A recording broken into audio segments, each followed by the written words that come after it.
Ahmad Puni Jerusalem, stand and face Jerusalem.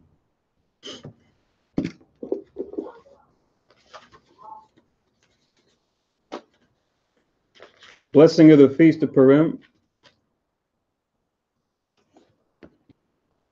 For folks that dialed in, just to avoid background noise, please just do *6 to mute your line.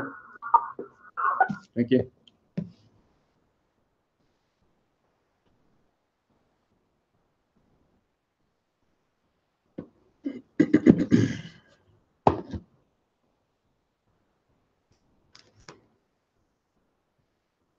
Barak Yahweh Bashem Yehoshai Asherah Natamanawe Hak Pawarium Bashalawam the Water Aman. Blessed are you, Yahweh, in the name of Yahweh Shai, that gives to us the feast of Purim and peace. Thank you, so be it. The Al Ma'ah Shirayim Echad, Psalms 121. Anya Harayim Mayim Yimye O Harayim Mayan Yabawa Azariya Yabawa Mayahu Shashab Shemayim Warataza La Yanathan Lamawat Regalia Yala Yanawam Shashramarka Hanab La Yanawam Wala Yashan Shashramar Yeshirale Yahweh Shamaria Yahweh Tazalia I'll Yimim Yawamam Hashamash La Hakaya Wayarak La Balayala Yahweh Yashamaria Makal Rai Yashamar Napashya Yahweh Yashamar Habalakya Wabuaya Ma'aitha Wa Aid Walam Basham Yehoshai the water Aman. Psalms 121, a song of degrees. I will lift up mine eyes into the hills from whence cometh my help. My help cometh from the Lord which made heaven and earth. He will not suffer thy foot to be moved. He that keepeth thee will not slumber, behold. He that keepeth Israel shall neither slumber nor sleep. The Lord is thy keeper, the Lord is thy shade upon thy right hand. The sun shall not smite thee by day, nor the moon by night. The Lord shall preserve thee from all evil. He shall preserve thy soul. The Lord shall preserve thy going out and thy coming in from this time forth, and even forevermore. Amen. Shema Yasharella, hear O Israel. Shema Yasharella, Yahweh, Eloheinu, Yahweh, Echad. Shema Yasharella, Yahweh, Eloheinu, Yahweh, Echad. Shema Yasharella, Yahweh, Eloheinu, Yahweh, Echad. Deuteronomy 6:4. Hear, O Israel, the Lord our God is one Lord. Amen. Thapala Yahweh, the Lord's Prayer. Abiyanawa Shabbat Shemayim Kodash Hayye Shemke Yahweh Malakwakab Taba'a Ratazawanke Hayye Aisha Baratazab Kabashemayim Natamlanawa Lakham Yawam Zad wasalak lanawa kabawaf nawa kasalak nawa kabawaf yanawa wala abiyar nawa o nasayawan above hawashinawa muray kaya laka hamalakwa wa ala wa thaparat wa walam aman. Matthew 6 and 9. After this manner therefore pray ye, Our Father which art in heaven, hallowed be thy name. Thy kingdom come, thy will be done in earth as it is in heaven. Give us this day our daily bread, and forgive us our debts as we forgive our debtors. And lead us not into temptation, but deliver us from evil. For thine is the kingdom and the power and the glory forever. Amen. Ha'ai Shara Matazawaf, the Ten Commandments.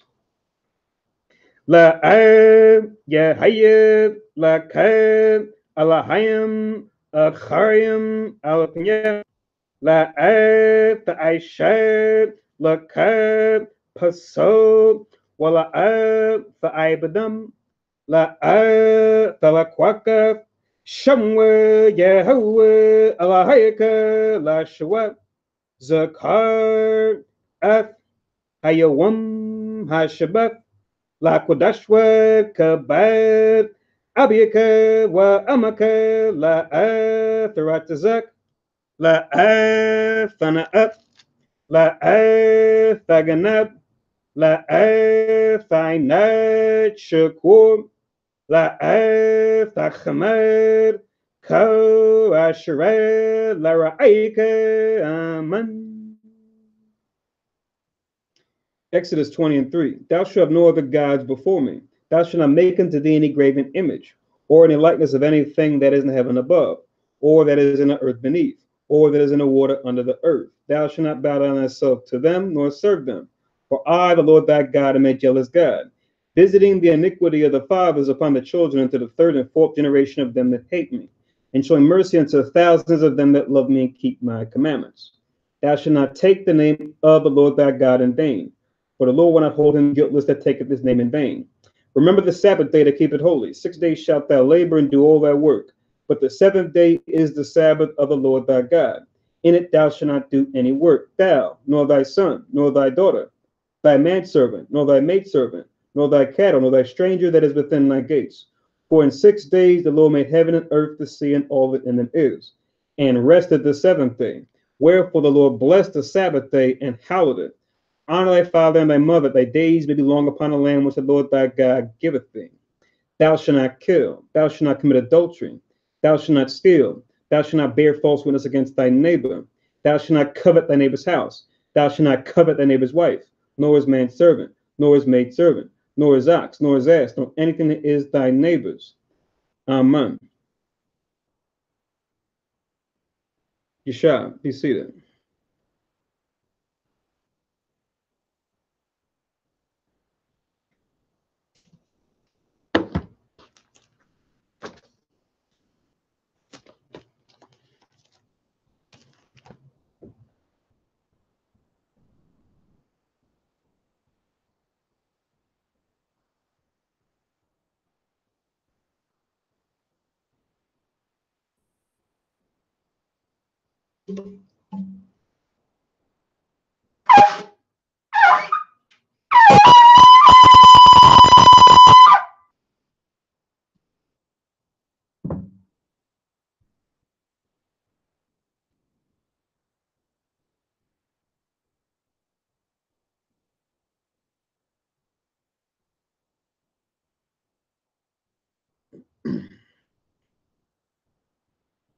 Barakatha Yahweh, Ba'Shem Yahweh Shai, Sharanah, and Anal, Parya, Agapin, Thawada Aman. La Yahweh, Ba'Shem Yahweh Shai, Af, Yasha'al.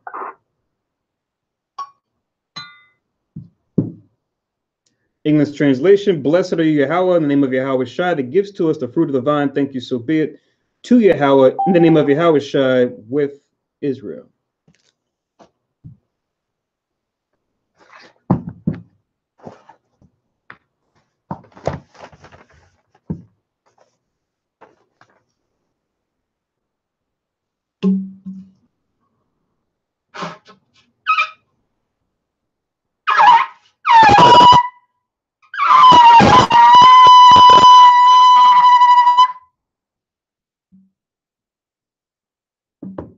Hamad Pen Jerusalem, stand and face Jerusalem.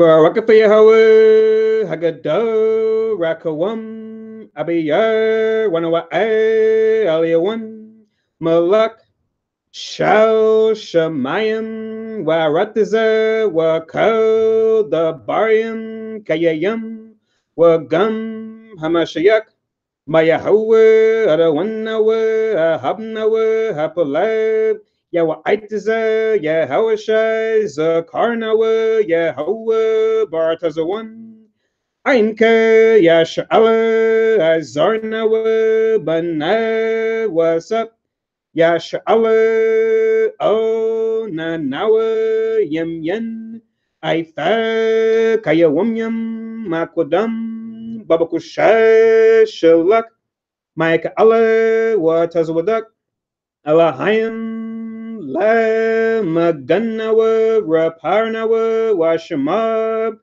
Ionawa, Bakor, Shalak, Haroka, Shao, Yahawashai, Lanawa, Lalamanawa, Rabiam, Kakama, Thabawana, Wada Shal the Barka Basham Yehoshai the Wadatham Yed Waiwalam Man. English translation: Blessed are you, Yahweh, the great, merciful, mighty, terrible, most high power, King of heaven and earth and all things living, and also the anointed from Yahweh, our Lord, our friend, the wonderful counselor Yahweh Shai. Remember Yahweh favorably your people Israel. Help us build and gather Israel most high, we beg you, right now, like the days of old. Please send Mike on the righteous powers to protect us, heal us, and watch over us. Mainly send the spirit of Yahweh Shai to us to teach us much wisdom, knowledge, and understanding of thy word. In the name of Yahweh Shai, thank you, always and forever. So be it. Repeat the Hebrew only. Blessed are you, Yahweh, in the name of Yahweh Shai that gives to us the law.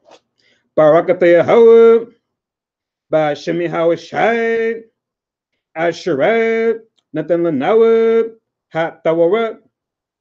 Blessed are you, Yahweh, in the name of Yahweh Shai that gives to us light to see. Barakatha Yahweh, Ba'ashem Yahweh Shai, Asherat, Nathan Lanawa, Award, Lara Awak. Blessed are you, Yahweh, in the name of Yahweh Shai that gives to us the ram's horn to call the people. Barakatha Yahweh, Ba'ashem Yahweh Shai, Asherat, Nathan Lanawa, Karan, Ha'ayo, Lakorab, Ha'aim, Yishab. Be seated.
All right, so Shalom Yasharella.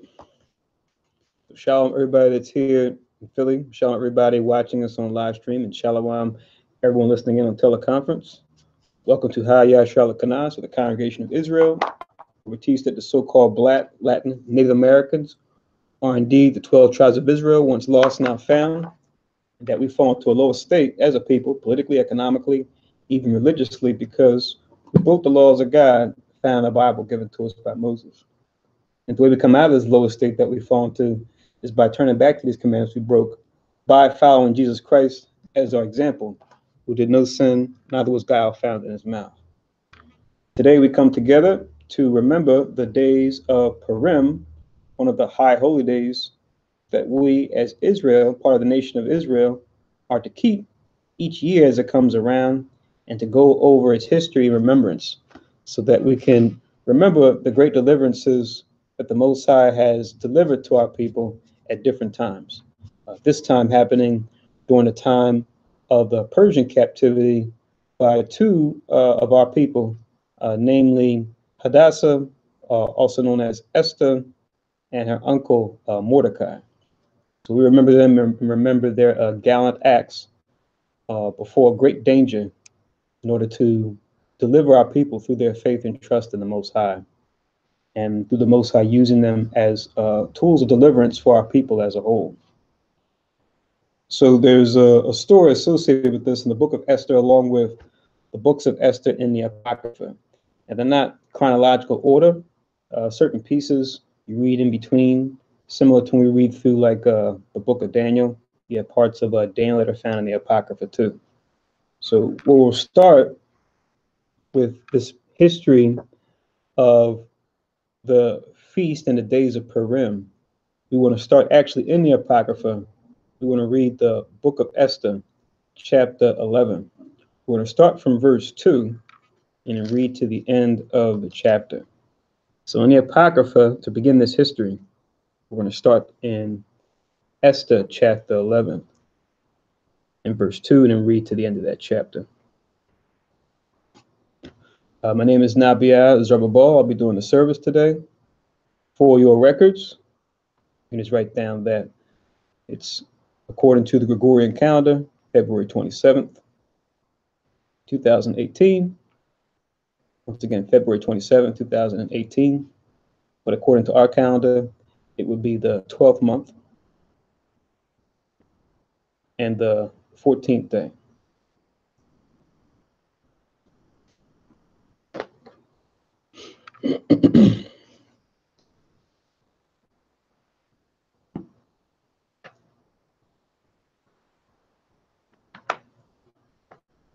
So let's go to our Apocrypha and let's get Esther chapter 11 and verse 2. And let's begin. And this actually starts off with a dream that Mordecai had, right? One of the two major figures of the history of this holy day, right? Known as Purim. So Esther in the Apocrypha, chapter 11 and verse 2.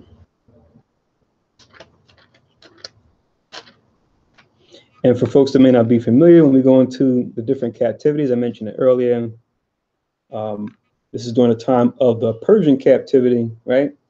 Who had power over us during the times of the 4th and 3rd centuries BC, right? You go into the history. They had took power, they had the dominant rulership after the Babylonians had fallen, right? The Babylonians took us into captivity, and then we were delivered into the Persians and the Medes to be captive under them shortly after. And then you had some time after this history, a number of us that went back to Israel to rebuild, right? Those are the books of Ezra and Nehemiah. They cover that history. And as we were doing that, you had people going back to Israel, but you also had those that remained in captivity under the Persians and Medes. But this history deals with certain of our people that were in captivity under the Persians and Medes.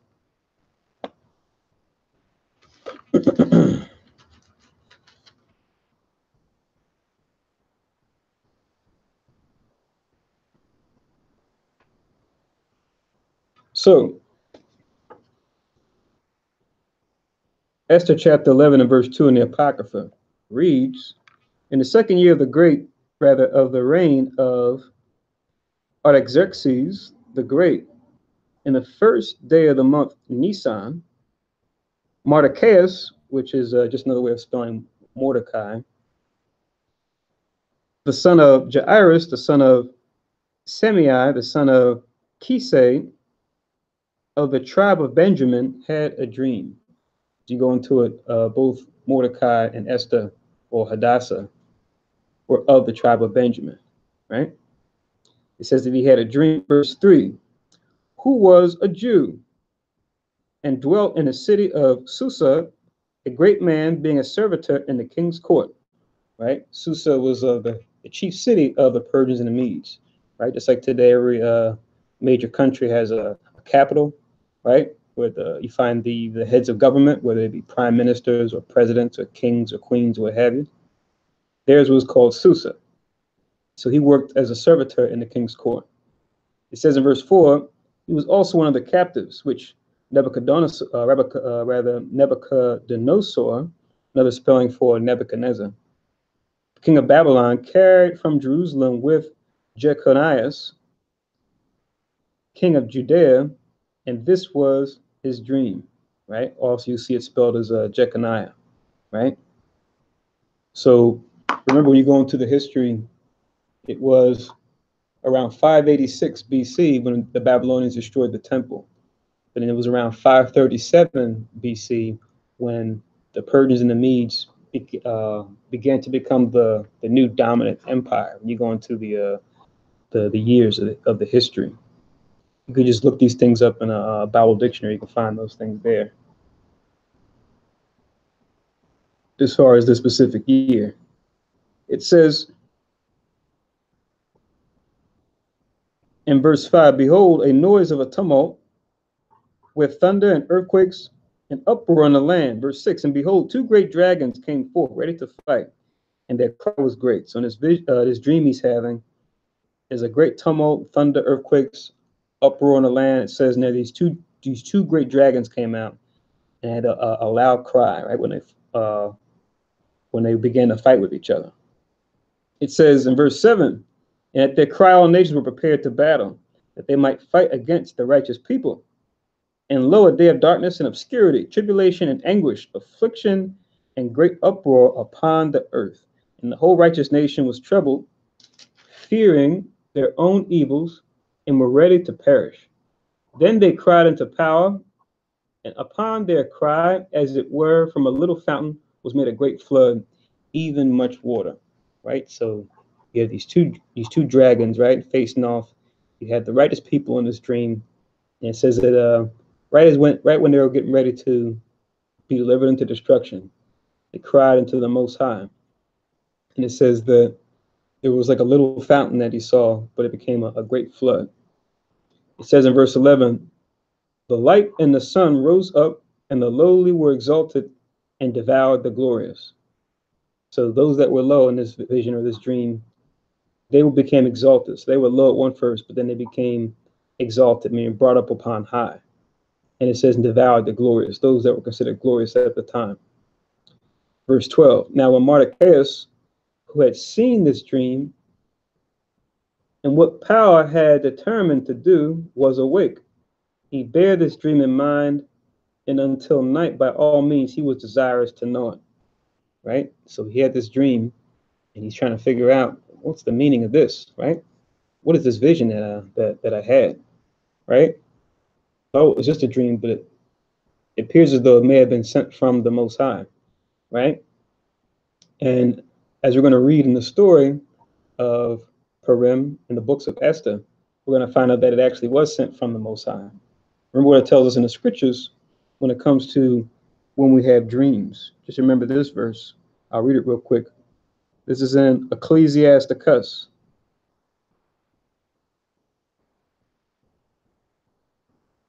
Ecclesiasticus, you can link this with verse 12 of what we read. Ecclesiasticus in the Apocrypha, chapter 34.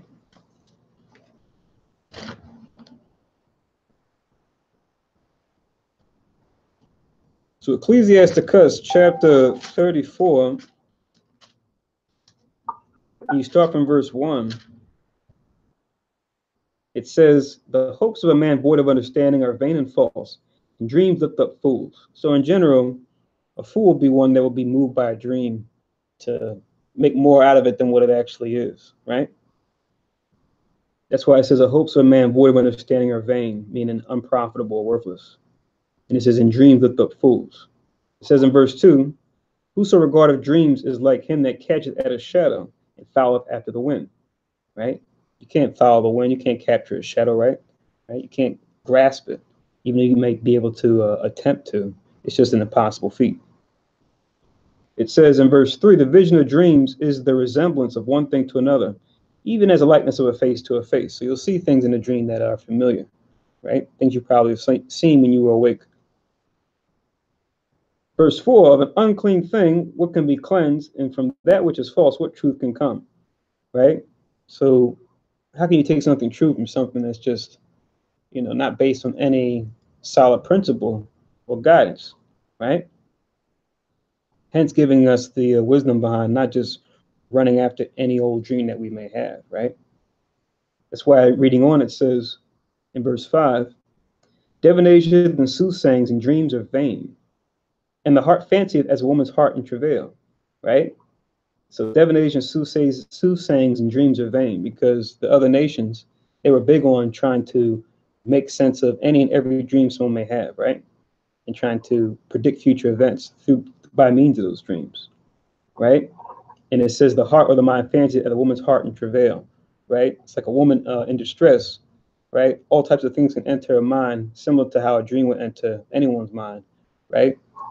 The idea is to not found your next moves based on whatever happens in it. That's why verse 6 says this, which is why I wanted to really read this as it pertains to Mordecai when he had this dream.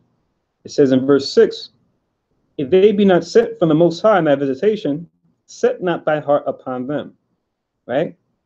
So I always put it out there like this. I say, if you have question about whether or not it was sent from the Most High, then more than likely it wasn't.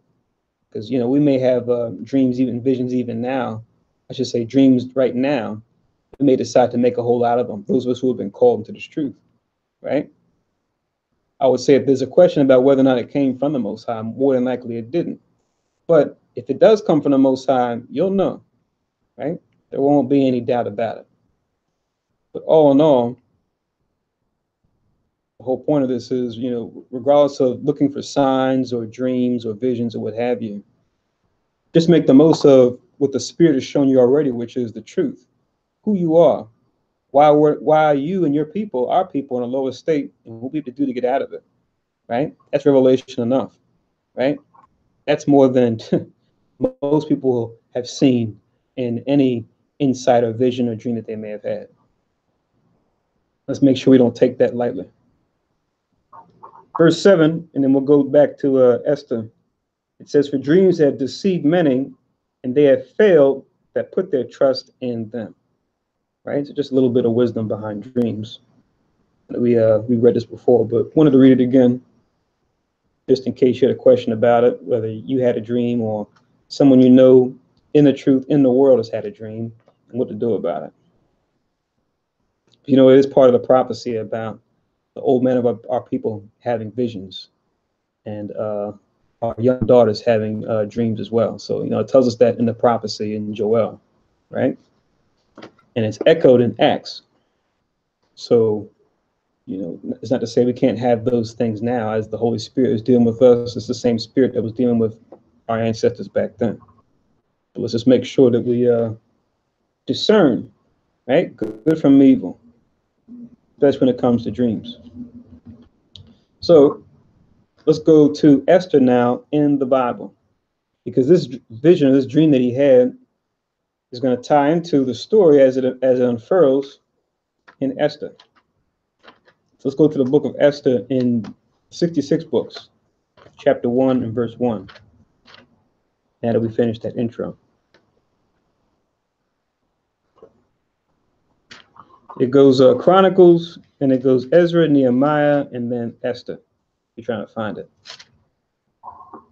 Please do *6 if you have a question or a comment. Just hearing some background noise.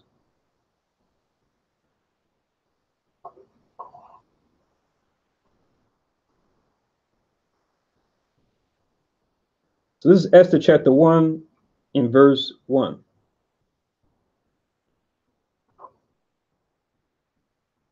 And it came to pass in the days of Ahasuerus, that is Ahasuerus, who reigned from India even unto Ethiopia, over 120 provinces, right? So this is the same Artaxerxes we read about in the Apocrypha. It's just the spelling here is slightly different, but it's talking about the same figure. It says in verse 2 that in those days when the king Ahasuerus sat on the throne of his kingdom, which was in Shushan the palace, though this is the same as Susa we read about in the Apocrypha, right? Referring to that same capital city. In the 3rd year of his reign, he made a feast unto all his princes and his servants. The power of Persia and Media, the nobles and princes of the provinces being before him, right? So all of his cabinet was there, right? Of the power of Persia and Media, right? Because they were a kingdom that ruled with each other, right? You had the Persians and the Medes. They were like a dual kingdom that ruled together as one. And it says they had 127 provinces, which is kind of like you could say states, so to speak, right? It says in verse 4, when he showed the riches of his glorious kingdom and the honor of his excellent majesty many days, even 180 days, and when these days were expired, the king made a feast unto all the people that were present in Shushan the palace, both unto great and small, 7 days in the court of the garden of the king's palace, right? So he was showing forth all of his majesty, right? And showing forth the riches of his glorious kingdom and honor, right? Because anytime a country's on top, right, all the other nations and people within that nation, look to the government, look to the rulership, right? And consider all its glory and greatness, right? Every nation has had these times, right? Times of being brought high and also times of being brought low, right? So this was a high point for them. Let me read verse 5 again. So Book of Esther, chapter 1, verse 5. And when these days were expired, the king made a feast unto all the people that were present in Shushan the palace, both unto great and small, 7 days in the court of the garden of the king's palace. So now he's having a 7-day feast, right? Or celebration. Verse 6, where were white, green, and blue hangings fastened with cords of fine linen, and purple to silver rings and pillars of marble. The beds were of gold and silver upon a pavement of red and blue and white and black marble. And they gave them drink in vessels of gold, the vessels being diverse one from another, and royal wine in abundance, according to the state of the king, right? So just try to picture in your mind's eye how this palace is adorned, right? So in any nation, when that's set up to be that top empire, they might have their own, cultural practices and customs, right? Different from other kingdoms. You'll see that they all have one thing in common as far as their riches and their splendor. And when it comes to their capital city, usually it's going to be decked or arrayed a certain way to whom you go. It's going to be an amazing thing to behold, right? To consider. In today's times, we might go to a place, may even go, here, like take a trip to DC or something, right? For America. Go to a capital city somewhere else and look at the famous monuments that are there and take pictures, right? This was no different. It says in verse 8, and the drinking was according to the law. None did compel. For so the king had appointed to all the officers of his house, that they should do according to every man's pleasure. Also Vashti the queen made a feast for the women in the royal house, which belonged to King Ahasuerus, right? So you had his queen Vashti. She was there, and she even had a special party or a special area where even the woman could come too, right, to meet and to sit with her. within that royal house.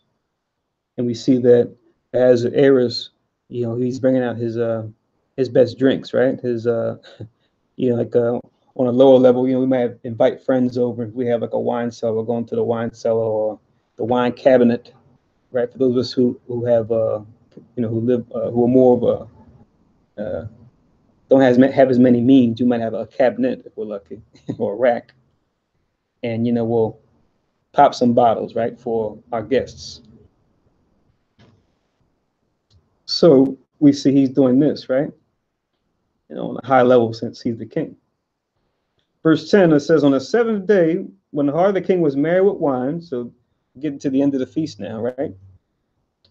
It says, he commanded Mehuman, Biztha, Harbona, Bigtha, and Abagtha, Zether, and Carcass, the 7 chamberlains that served in the presence of Ahasuerus the king, to bring Vashti the queen before the king with the crown royal, to show the people and the princess her beauty, for she was fair to look upon. Right? So now on the final day, he's now summoning his queen, right, to come before him, right? And he's talking to his top chamberlains, right, who were there with him, right? And it lists them by name. It says in verse 13, I'm sorry, I skipped verse 12, but the queen Vashti refused to come at the king's commandment by his chamberlains. Therefore was the king very wroth, and his anger burned in him. Right? So for some reason or another, after being summoned by the king, it says that she didn't want to come. Right? She delivered his message to them. And it says that he was very angered by this. Right? It says in 13, then the king said to the wise men, which knew the times, for so was the king's manner toward all that knew law and judgment. And the next unto him was Karshena, Shethar, Amatha, Tarshish, Meres, Marcina, and Memucan, the 7 princes of Persia and Media, which saw the king's face, and which sat the first in the kingdom. Right? So now we're going from his chamberlains to, you could say, his princes or his chiefs. We see there's 7 of them too, and they're taking note of the king's displeasure. Right? So they're going to, obviously, as we're going to read on, have some words as far as counsel concerning this situation. Verse 15, what shall we do unto the queen Vashti according to the law? Because she have not performed the commandment of the king Ahasuerus by the chamberlains. So they're discussing the matter amongst themselves. Then it says, and Memucan answered before the king and the princes, Vashti the queen have not done wrong to the king only, but also to all the princes and to all the people that are in all the provinces of the king Ahasuerus. For this deed of the queen shall come abroad unto all women, so that they shall despise their husbands in their eyes when it shall be reported. The king Ahasuerus commanded Vashti the queen to be brought in before him, but she came not. Right? So you can take in this situation and considering the ramifications of it, that it's not just something that happens within the king's court, but it's going to be something that's going to go abroad. And we know with any people, they're always going to look to their leaders as far as the example, the way to be, right? The way to speak, the way to act, the way to conduct themselves, right? They're going to look to those in charge, right, as the example or the model upon which to model themselves. So this reluctance to come before him when requested, he's saying that this could be something that could spread abroad even to the, the gentile classes, so to speak, or the working classes, right? Those who are of lower state in the kingdom, right? Just to show forth that understanding when it comes to, pretty much anything. When it comes to being in power, it's not so much what people see you do, it's about what you do. That thing, whatever it is, whether it be the right thing or the wrong thing, it's going to be manifested in your subjects, right? From those closest to you all the way down, right? It's going to be a reflection of how you conduct yourself as a leader of the people. And the scriptures tell us this wisdom. So the link with verses 16 and 17 of Esther chapter 1.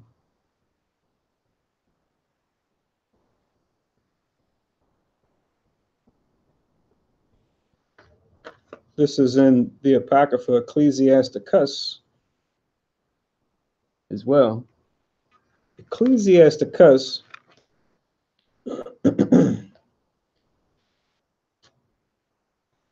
going to go to chapter 10.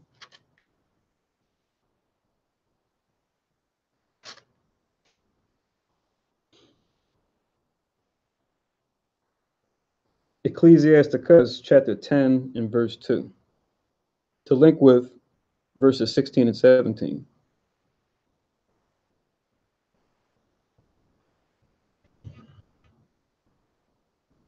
We can even see that now in today's times with base men being established in the earth, right? Namely here in America, right?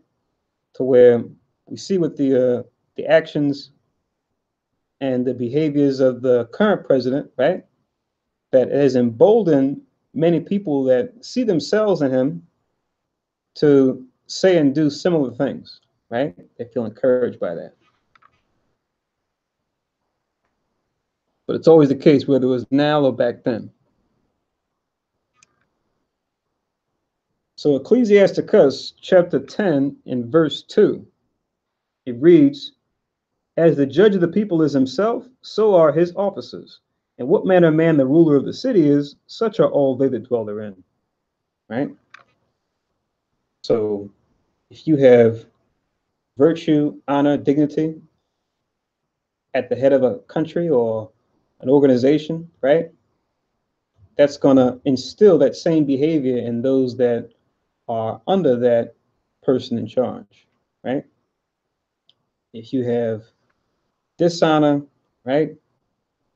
Vile behavior, right? Profane behavior, expect that to be exercised by your subjects, those that be underneath you, right? It's not just if you get caught doing it, it's if you're doing it, right? Even if you do it behind closed doors, it's going to manifest itself. Even if it's not something that's widely known publicly, right? It's going to come out. There's no escaping it.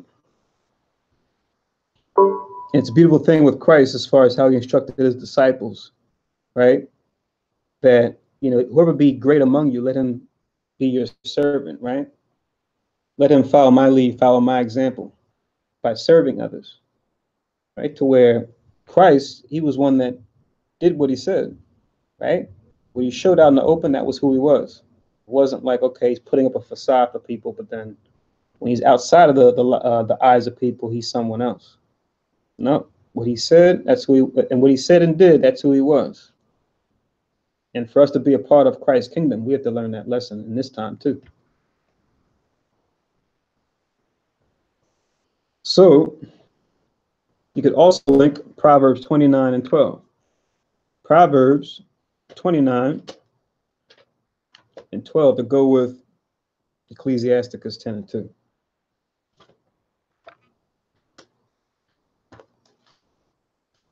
So Proverbs 29 and 12, it reads, "If a ruler hearken to lies, all his servants are wicked." Right? So if a ruler hearken to lies, either notes to him or her, or not notes to him or her, it says all his servants are wicked by default.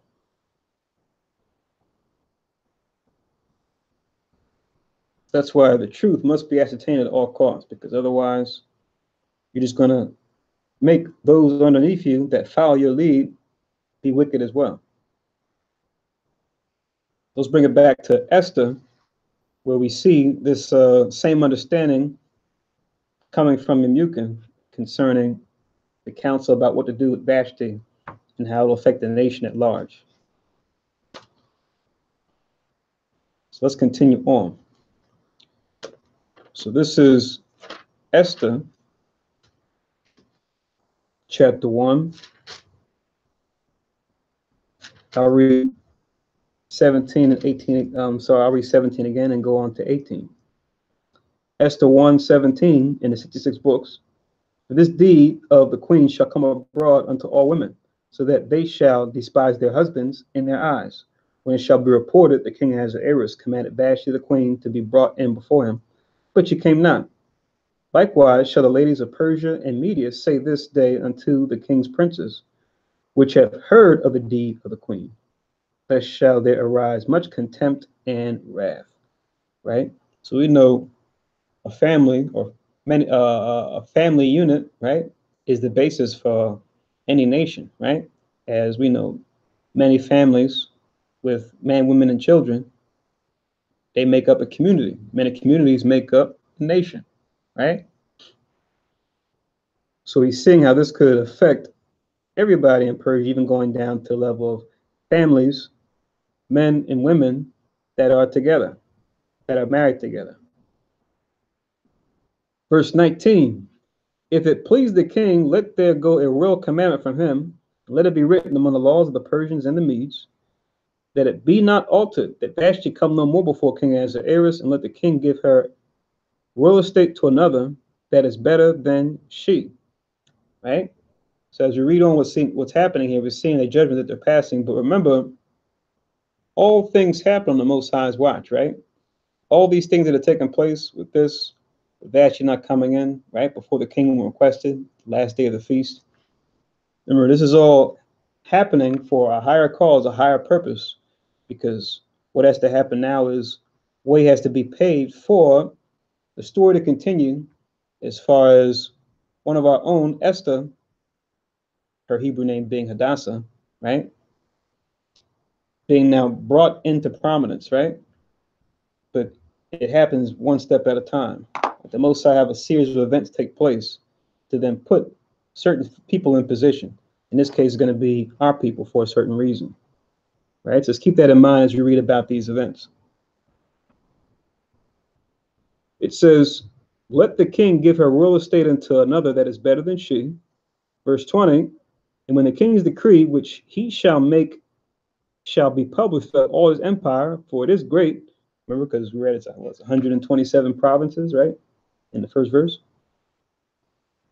All the wives shall give to their husbands honor, both great and small, right?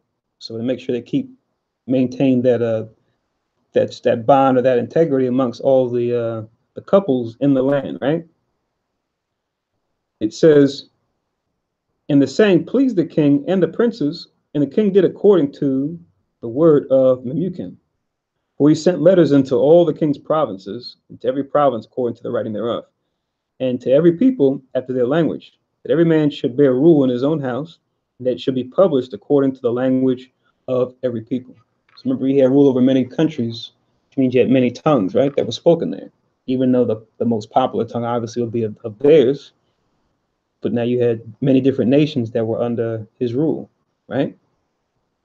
So now he's publishing this abroad to, in a sense, nip in the bud that the choice of Vashti, right? So that men and women can look to him and to look to her and to see what the right way is to be, right? And the correct way to go. So now reading on in chapter 2, it says, after these things, when the wrath of King Ahasuerus was appeased, he remembered Vashti and what she had done, and what was decreed against her. Then said the king's servants that ministered unto him, let there be fair young virgins, or young women, sought for the king, and let the king appoint officers in all the provinces of his kingdom, that they may gather together all the fair young virgins unto Shushan the palace, to the house of the women, unto the custody of Hegi, the king's chamberlain, keeper of the women, and let their things for purification be given them. And let the maiden which pleaseth the king be queen instead of Vashti. And the thing pleased the king, and he did so. Right? So now he's having a kind of like we see with these so-called reality TV shows, right? The America's Next Top Model, so to speak, or The Bachelor, The Bachelorette, right? So he's doing this here in ancient times, right?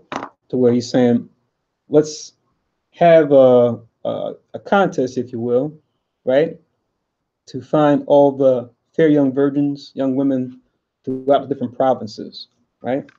Let there be a contest, if you will, right, to find the perfect, best suitor now to serve as the king to Ahasuerus, right? A woman who shows forth beauty both in and out, right? At least that will be ideal anyway, right? It says, reading on in verse 5, now in Shushan the palace, there was a certain Jew whose name was Mordecai, the son of Jair, the son of Shimei, the son of Kish, a Benjamin, right? So now we have Mordecai coming on the scene again, right? As you read about his dream in Ecclesiasticus. So he was in Shushan the palace, right? So he was in the capital, right? Verse 6, who had been carried away from Jerusalem with the captivity, which had been carried away with Jeconiah, king of Judah, who Nebuchadnezzar, the king of Babylon, had carried away, right? So we read this before, and we read in the Apocrypha. But a verse you can just link with this for chapter 2 and verse 6, as far as the history goes. You can just link up 2 Kings.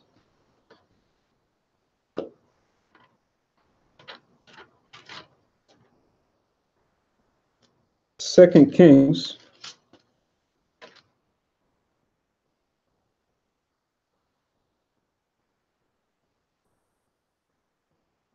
Second Kings 24. Verses 10 all the way down to 16. Just to get the history of what happened here. 2 Kings 24, 10 to 16, linking that with Esther 2 and 6. Like we said, just keep that in mind. All things happen on the Most High's watch, right? Little things to big things, right? And all things come together. And people are brought into certain places, certain times, to say certain things and do certain things to fulfill the Most High's will, for better or for worse, right? So there's a reason why even Mordecai is in Shushan palace at this time, being taken into captivity by the previous captors before the Persians and Medes, the Babylonians. So 2 Kings 24, 10 down to 16, I'll read it real quick, and then we'll continue on. Just a quick little history snapshot. 2 Kings 24 and 10, it says, at that time the servants of Nebuchadnezzar, king of Babylon, came up against Jerusalem, and the city was besieged. Verse 11, Nebuchadnezzar, king of Babylon, came against the city, and his servants did besiege it. 12, and Jehoiachin, the king of Judah, went out to the king of Babylon, he and his mother and his servants and his princes and his officers. And the king of Babylon took him in the 8th year of his reign. He carried out thence all the treasures of the house of Yahweh, and the treasures of the king's house, and cut in pieces all the vessels of gold which Solomon, king of Israel, had made in the temple of Yahweh, as Yahweh had said. So it was the first temple now in the process of being destroyed when you read this history, right? Getting up to that point.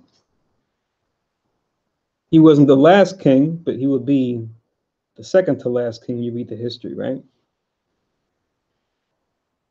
It says in verse 14, he carried away all Jerusalem and all the princes and all the mighty men of valor, even 10,000 captives and all the craftsmen and smiths.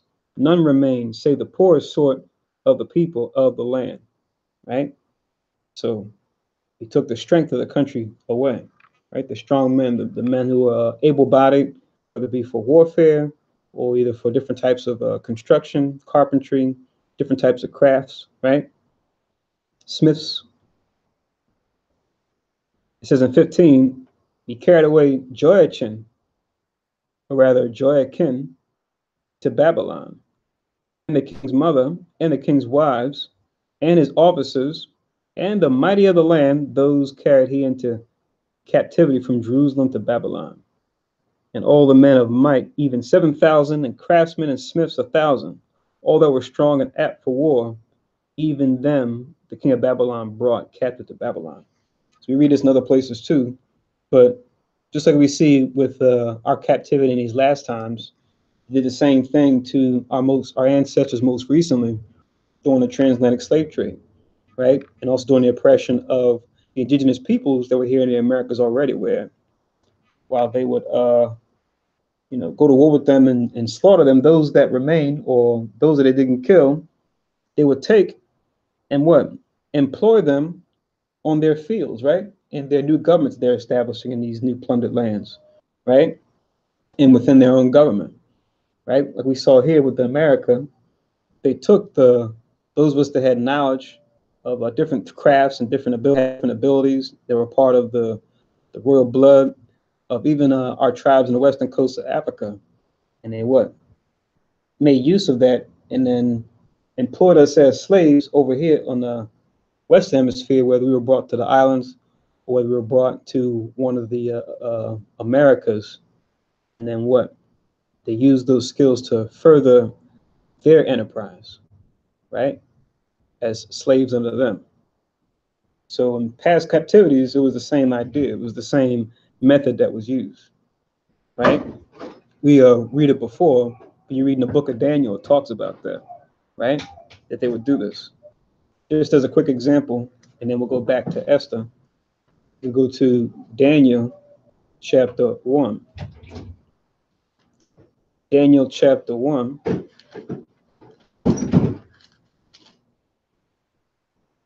Daniel chapter 1, verse 3 and verse 4 to link with 2 Kings 24, 10 to 16. So Daniel chapter 1, verse 3 and verse 4. Daniel chapter 1, verse 3, it says, "And the king spake unto Ashpenaz, the master of his eunuchs." This was a little bit earlier. This is when the king before Joachim was in Joachim. So the Babylonians, they took us out in succession. So it wasn't until King Zedekiah, who was the third king later, where they just totally obliterated the temple. But before, they just captured many of us and took spoils. But because each of those kings wouldn't repent, right? One was wicked after the other was wicked. Musa said, "I'm trying to throw you guys a bone here, right? Yeah, took your glory, your riches, your people. Now I'm just going to take the whole city and lay it waste." And that's what eventually happened.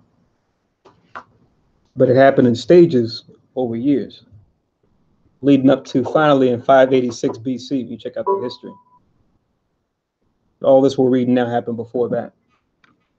It says in Daniel chapter 1 and 3, "And the king spake unto Ashpenaz, the master of his eunuchs, that he should bring certain of the children of Israel and of the king's seed and of the princes." Verse 4, "Children in whom was no blemish, but well favored and skillful in all wisdom and cunning and knowledge and understanding science, and such as had ability in them to stand in the king's palace, and whom they might teach the learning and the tongue of the Chaldeans."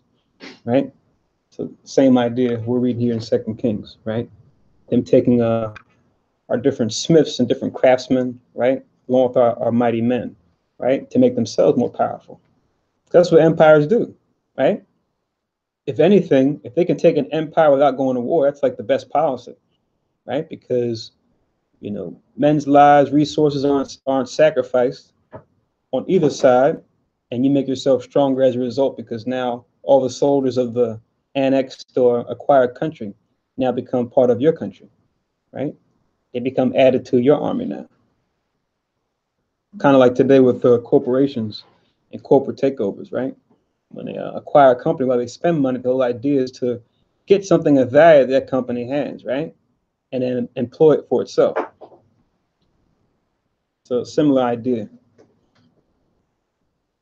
Let's go back to Esther. Let's continue on. This is Esther chapter 2. I'll read verse 6 again. Esther 2, verse 6.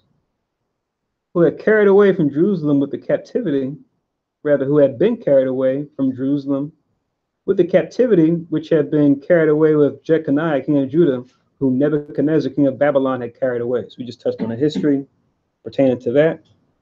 You had, he was taken during that time.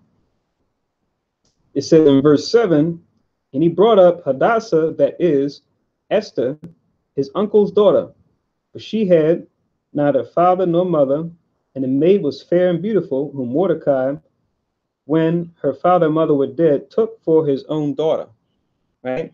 So, even though technically they were cousins, he pretty much took after and looked after her like she was a daughter after um, his uncle passed away and his aunt. Right? And we see here her original name, Hadassah, and then it says Esther. Is going to go into how she got to that name, right? But it says that she was fair and beautiful. So remember, all these things happening for a reason. Vashti not going in before has an heiress saying she can never come before him anymore, and now him what? Setting up a thing where he goes to all the provinces to try to find a queen that can replace Vashti, right? And now we have Mordecai and his cousin, but who he's taken on as a daughter, Esther, who's fair and beautiful, right? Who obviously will be a Jew too, just as he was, right? Both of them being of the tribe of Benjamin. It says in verse 8, so it came to pass when the king's commandment and his decree was heard, that when many maidens were gathered together unto Shushan the palace, to the custody of Higi, that Esther was brought also into the king's house, to the custody of Higi, keeper of the women, right? So as they went around and then saw her, they said, oh yeah, she's going to be one that's qualified to be put into the contest, right? Into the running for uh, possibly or potentially being a queen, replacement queen for King Ahasuerus. It says in verse 9, and the maiden pleased him, and she obtained kindness of him, and he speedily gave her things for purification, with such things as belonged to her, and 7 maidens which were meet or right to be given her out of the king's house. And he preferred her and her maids unto the best place of the house of the women. Right? So automatically she's been given this favor by Hegi amongst all the women that he's gotten to be a part of this contest, if you will. It says that she obtained kindness of him. Like I said, it's very similar when we read about this the Most High, how he'll have favor towards us, right? Especially when, as you're going to read about her, she was a righteous woman, as was her uncle, right? And we see that the Most High will show favor towards us even in times of captivity, right? When we seek after him, ultimately, we want to make sure that at least that we are, spiritually beautiful, so to speak, before the Most High. And that we know that ultimately was working with Esther, but she was also physically beautiful as well, as you had for many of our forefathers and foremothers when you read about them, right? But we see now that the favor is working with her, that she is preferred above the rest, her and her maidens. To link with 2 and 9 to show the importance of favor. This is also in Proverbs. I know we read a verse in Proverbs earlier. You could link this with Proverbs.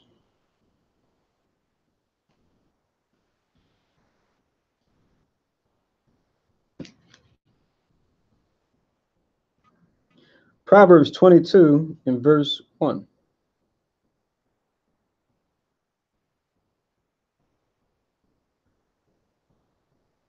Proverbs 22 and 1, which reads, a good name is rather to be chosen than great riches, and loving favor rather than silver and gold. See that?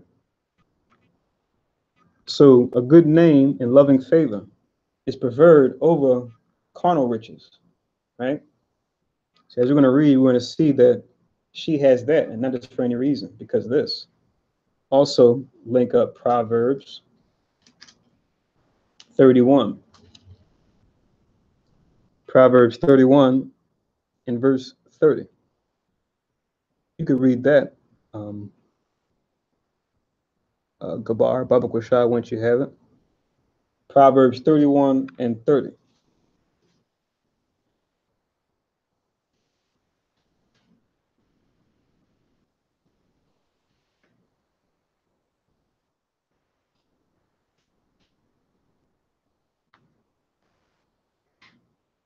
Proverbs 31 and 30.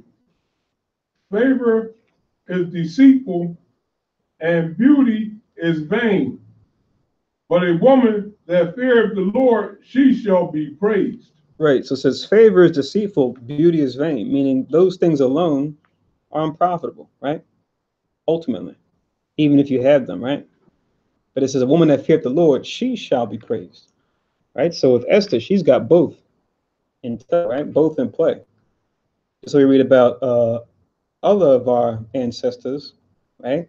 Like Judith, for example, right? She had both beauty in and out, or Susanna, right?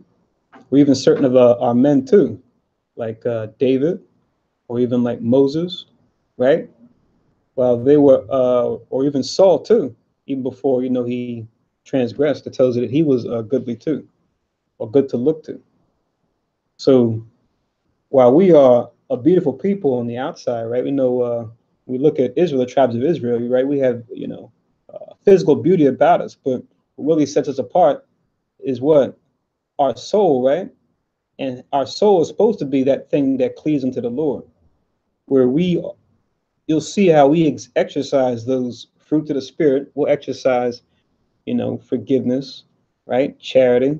But oftentimes in our captivity, the oppressor will misuse that, making us show that towards him, as opposed to showing it according to righteousness towards our own people.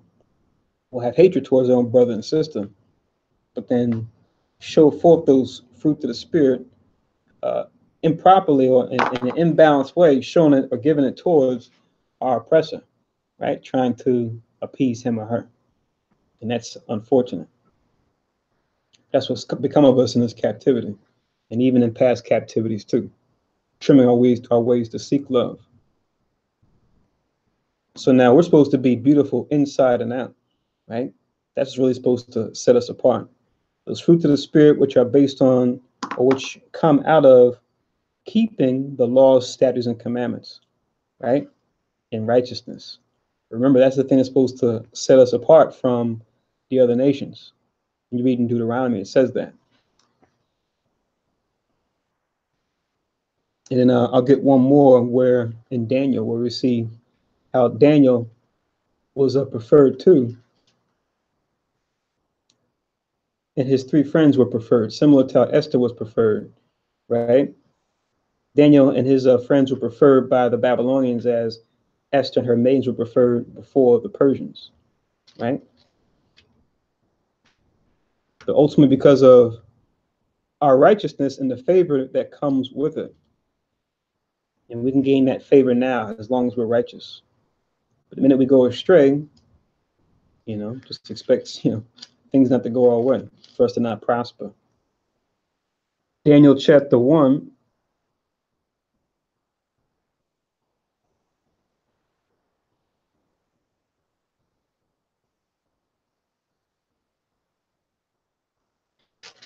Just to kind of get to the point. Daniel chapter 1, the whole chapter is good to read. I just want Daniel chapter 1.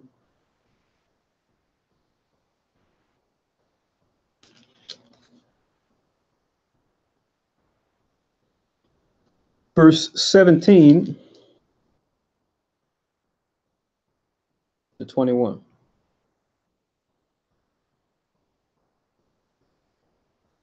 And I'll read it, and then we'll continue. Daniel chapter 1, verse 17.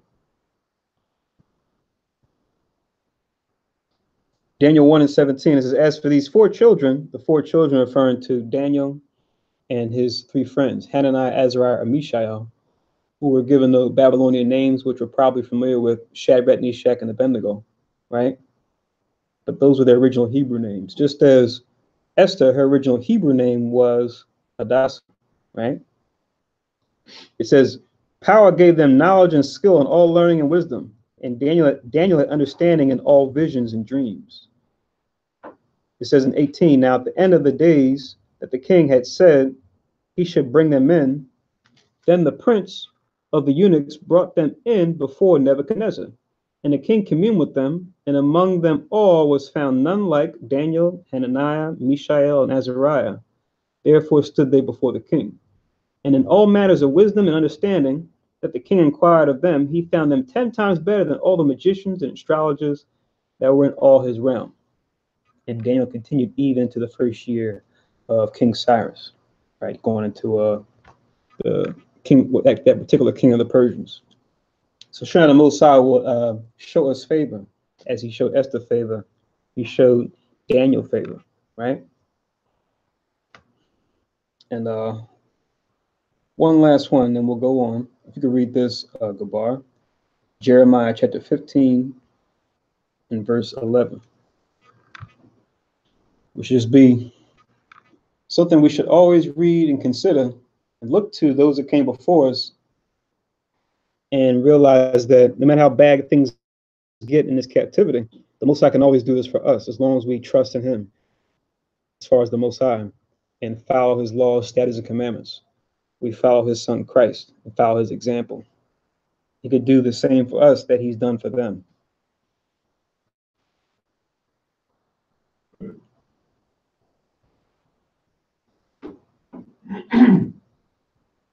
Jeremiah 15 and 11. The Lord said, verily it shall be well with thy remnant.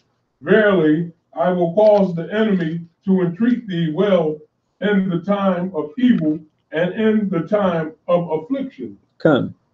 So this is always true, back then and now. As you read with just most recently with Daniel, and as we are reading tonight, as it pertains to Esther and Mordecai, right? How he'll cause the enemy to entreat us well in the time of evil and the time of affliction, right? Even if they have a change of heart, the Most High will always find a way for us, right? So while we pray for strength ourselves, right, to do the right thing, say the right things, we could also pray the Most High change the hearts and minds of those heathen that we may depend upon, right, for employment, right, for opportunity, since we know as part of the curse, we shall suffer before them in hunger and thirst and nakedness and want of all things. But how we can even increase, even within and during their kingdoms, just as long as we trust in the Most High that he's the ultimate power and that he's gave them power to begin with. As long as we know that, it's an easy thing for the Lord to remote control them, so to speak, for our sakes, right? To give us an easy way, even in captivity. Well, let me say an easier way, because the true easy way won't really be fully into the kingdom, right? But until then, we can request this of the Lord, because he said he would do it. So back to Esther 2, verse 10. Verse 10, it says, Esther had not showed her people nor her kindred, for Mordecai had charged her that she should not show it, right? So she's being taken, right, by the chamberlain, the head of the chamberlains, Higi. He told her to just not reveal, what her nationality is, right? So, we look at Israel, like it tells you in Jeremiah 12 and 9, it says, mine heritage is like unto a speckled bird, right? Where we range from a high yellow to a dark chocolate, right? And even our features can be very different, right? From tribe to tribe. But yet we make up the entire nation of Israel, to where, as we even see today, even without, as we sadly see now, we mix with other nations, right? Even if we don't, sometimes when you look at us, it may be hard to pinpoint, okay, what nationality is that person, right? Just by looking at them, you may not be able to tell offhand what nationality, what tribe that we are. And I guess the way that Esther looked, she had a certain look about her where it may not have been just, entirely evident what nationality she may have been. Because remember, in the Persians, under the Persians, you had a mixture of different peoples, right, that were there, right, from all over. in that empire, just like you have here in America, right? But we're going to go into, why he said that and why it's going to help. Verse 11, and Mordecai walked every day before the court of the woman's house to know how Esther did and what should become of her, right? So every day and during his work, he would come by and check on Esther, right? Just to see how things were going. Right? Make sure everything was tip top, that she wasn't, being hurt or harmed, or everything was going smoothly, right? Only makes sense. He's in the palace, right? He's in a capital city. Why not, right? It's like if you might have someone that you're close to, you might work with a family member, right? You guys may work in the same office. You might say, hey, let's put a time on a calendar to meet and just to kind of, shoot the breeze, or maybe we might do a lunch or something like that, right? That's what they did. Verse 12. Now, when every maid's turn was come to go into the king Ahasuerus, after that she had been 12 months according to the manner of women, for so were the days of their purification accomplished, to wit, 6 months with oil of myrrh, and 6 months with sweet odors, and with other things for the purifying of women. So they had an extensive 12-month process of, kind of like you could say, royal spa treatment, so to speak, right? Where they, eating well and, learning certain things, right? And being anointed with these different spices and oils, right? To adorn them, to make them very delicate, right? So they took 12 months to do this for all the finalists, if you will, right? That were going to be brought before Ahasuerus for him to finally decide which one that he wanted. It says in 13, then thus came every maiden unto the king. Whatsoever she desired was given her to go with her out of the house of the woman unto the king's house. And evening she went, and on the morrow she returned into the second house of the woman to the custody of Shaashgaz, the king's chamberlain, which kept the concubines. She came in unto the king no more, except the king delighted in her, and that she were called by name, right? So kind of going into, they had to bring a certain thing with them, right? And they go before the king, and, doesn't really go into detail, but he may have asked them some kind of questions, right? Like an interview of sorts, right? And based on what they brought and what they had to say, the king would decide, okay, yeah, if this is, one that I want to, bring to the final pick, or not, or just to, eliminate out of the drawing altogether. So reading on in verse 15. Now when the turn of Esther, the daughter of Abihail, the uncle of Mordecai, who had taken her for his daughter, was come to go in unto the king, she required nothing but what Haggai, the king's chamberlain, the keeper of the women, appointed. And Esther obtained favor in the sight of all them that looked upon her, right? So she didn't ask for any, vainglorious item or whatnot, right? She just said whatever he decided, right? Because, I want to assume her thinking spiritually. She knew that, only thing that's really going to really work, it's got to be something beyond the carnal, right? It's got to be something that's deeper, right? Like even we'll even talk about that in the world now, not even knowing the truth about how the things that are most valuable are not things that, cost money, so to speak, right? Which we know in truth, of course, are just referring to those fruits of the spirit, those virtues that really set us apart from the crowd, be we men or women, right?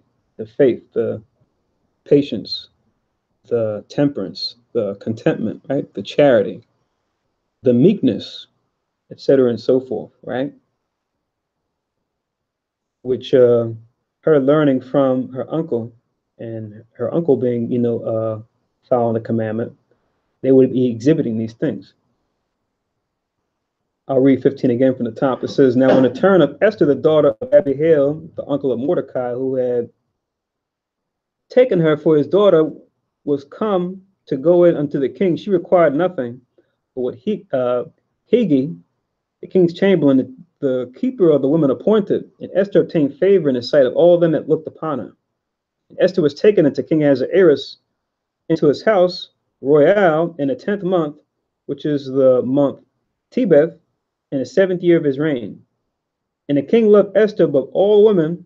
She obtained grace and favor, like we read about earlier, right? Grace and favor in his sight more than all the virgins, so that he set the royal crown upon her head and made her queen instead of Vashti. So after meeting with her, he said, "Hey, I've seen enough. I want her to be my queen, right? She's the one." Right? So we see the Most High working all these things together, all these situations together in favor of Esther. And it's going to go also, as you read on, playing into an important role that she's going to play, given the things that are going to transpire in the Persian Empire as it pertains to Israel. So now she's been selected. Verse 18, then the king made a great feast unto all his princes and his servants, even Esther's feast. And he made a release to the provinces and gave gifts. So we talk about a release like we talk about, year of release. Like if you were bound to a certain debt or you owed a certain thing, it's like he released that, right? Like we might talk about being like pardoned if you committed a crime, right? Or if you owe a certain debt, it'd be forgiven. It says he made a release to the provinces and gave gifts according to the state of the king, right? It was a joyous occasion for him, right? So yeah, he showed forth that joy and then, very liberally, blessed those in his kingdom. Verse 19, and when the virgins were gathered together the second time, then Mordecai sat in the king's gate. Esther had not yet showed her kindred nor her people as Mordecai had charged her. For Esther did the commandment of Mordecai, like as when she was brought up with him, right? So even though she's under the Ahasuerus, under his command, she's still abiding Mordecai's counsel, right? Because that's the relationship, right? Him being like a father figure unto her, right? And check out verse 21, because this is gonna play out too. Like we talk about, man's heart devises his way, but the Lord directed his steps, right? This is going to be a direct example of that. It says in Esther 2:21, in those days while Mordecai sat in the king's gate, two of the king's chamberlains, Bigthan and Teresh, of those which kept the door, were wroth and sought to lay hand on King Ahasuerus. Now you have, like we say today, disgruntled employees, right? Right? Or people who work for, the person in charge, and they don't like him for one reason or another, right? And I guess since they're close enough to him, they said, let's try to scheme and take him out of the picture, right? Verse 22, and the thing was known to Mordecai, who told it to Esther the queen, and Esther certified the king thereof in Mordecai's name, right? So, you're at the right place at the right time. And they probably weren't even, noticing him in their presence. And then he probably just, showed up there to maybe drop off something or handle whatever business he was handling. And he overheard their conversation, right? To want to take the king's life. So he gave that information to Esther, and then Esther brought it before Ahasuerus' attention, and of course gave the credit where credit was due to Mordecai, that Mordecai let her know this, right? Remember, at this point, as far as the king's concerned, she's his queen to be, and he's just a subject within his court. Like I said, I think a servitor, right? As far as his position at that time. So he doesn't know that they're related per se, right? But she's telling him about this plot against him, against his life, and saying Mordecai told her. Why did he promote Mordecai immediately after he hung those men? If he told him. Well, I think as you read on in the story, it kind of goes into that. It kind of tells you when that would happen. It would be something else that would happen later. Yeah. That will cause that to happen. I don't understand why it didn't happen immediately after he told him something like that saved his life. Why didn't it happen immediately? Can't answer that. Wasn't his choice. Huh? It wasn't his choice. I don't know why he didn't do it. All right, go ahead. It says in verse 22, and the thing was known to Mordecai, who told unto Esther the queen, and Esther certified the king thereof in Mordecai's name, verse 23. And when inquisition was made of the matter, it was found out. Therefore, they were both hanged on a tree, and it was written in the book of the Chronicles before the king. So they recorded it, what happened, and who had knowledge of it. That book of Chronicles, is that the one in the Bible, or that's the King's Chronicles? That's the King's Chronicles. Okay. You can actually find that now too. I see I can find a better copy. I don't think we have one here, but it's called the Persian Chronicles. You can actually get it. They've translated a lot of it in English, where it kind of goes into different kings of the Persian Empire, different affairs that took place. Even down to like a ledger of expenses. They have a treasurer that dealt with that kind of stuff. So every empire has this, right? So you can get those, and it's funny because people won't believe the Bible and say, "Oh, the Bible is a book of fairy tales," but the events you see in scriptures, you'll see them in the Persian Chronicle. You'll see them in they kind of called the Nebuchadnezzar Chronicle, right? He has records of his dealings with Judah and the kings of Judah, right? Leading up to the captivity. It's in their records. So, for archaeologists, right, who, for Bible scholarship, those who deal in Bible scholarship, namely archaeologists, they look at the Bible a different way, right? As opposed to someone who's just religious. People who are quote unquote look at the Bible as a strictly religious book, they just will pass it off, right? Oh yeah, it's just a book of whatever for religion.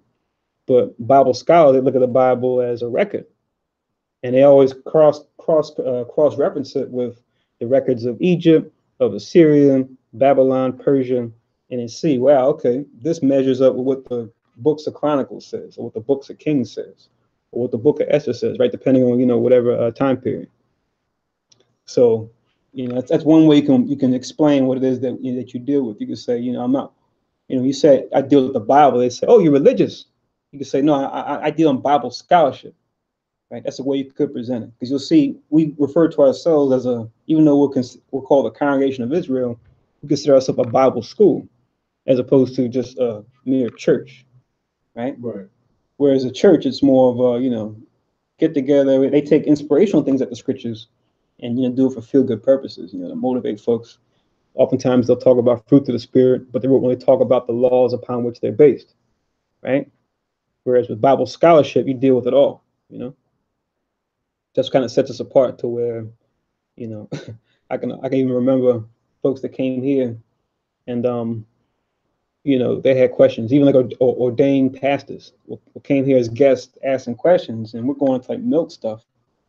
And I remember there's one gentleman that came. It was like a snowy night, and I gave him a ride home after the class, and he told me he was an ordained minister and was asking certain questions, really basic stuff, like the law is not done away with, who Christ came for, stuff like that.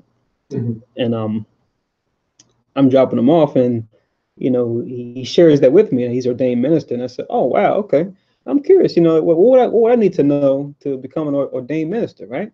Right, because the questions you were asking, I guess you're trying to fill me out. I'm like, yeah, wow, okay, you're a ordained minister. That must be a tough test. Like, we have to learn to do that. And he looked at me and just kind of almost laughed me to scorn, not to scorn, but it's kind of like disbelief. He said, oh, trust me. He's like, you would pass the test with flying colors. And I was like, really? Like, we didn't even talk about that much. We didn't go into like much of anything. So it's kind of disappointing for me to hear him say that, right? He was just like taken aback by me asking him what I had to learn to do to know what he knows. He's like, oh, basically like, you could do that test with your eyes closed. I said, wow, that's all it takes, huh? I said, yeah. You didn't stay in touch with that kid, huh? Nah, we haven't seen him, but he got the warning, right? There you go. That's right. But yeah, to hear that, like I said, I was kind of disappointed. But I guess I could be, God forbid, tempted, right? you're in the truth, and so it can be tough at times. And temptation could come in and say, man, all the stuff I know, these breakdowns, right? The wisdom the Most High has shown me. Yeah, I can go to regular Sunday church and just turn it upside down, and make a living, like the other pastors do. And I said, nah, that's no good, because how can I face Christ, when He comes back, knowing that? Right. Right. Because you have certain brothers that have left the truth and become ministers or congregations, and had a certain level of success. How could they live with this? Teaching people lies, but hey, they got the people, they got the membership, Mm-hmm. So hey, so let's read this to go with Esther 2:21-23. Let's go to the Apocrypha. Read this real quick. Going into the same story, just in the Apocrypha, and then we'll read on to Esther 3. Keep it moving. This is Esther 12 in the Apocrypha, chapter 12. It's only 6 verses. So Esther chapter 12, verses 1-6, which is the entire chapter. It reads, and Mordecai took his rest in the court with Gabbatha and Tara, the 2 eunuchs of the king, the keepers of the palace. And he heard their devices and searched out their purposes and learned that they were about to lay hands on Artaxerxes the king, right? This is the same as Ahasuerus, just the spelling is a little different. This Gabbatha and Tara is the same as the Bigthan and Teresh, right? Just this different spelling, right? But referring to the same figures. Because remember, this translated from different languages, right? Whether it was the Hebrew or the Greek or the Chaldean, right? Or even the Persian language, right? Depending on the time period, depending on the captivity. Then the king examined the 2 eunuchs, and after that, they had confessed it, they were strangled, right? Remember, it tells you over there, they were strangled, then was the rope, right? They'll be hung with.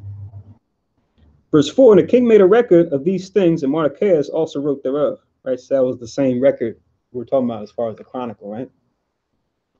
So the king commanded Mordecai to serve in the court, and for this he rewarded him. Howbeit, Haman, the son of Hammedatha, the Agagite, this is the same as Haman,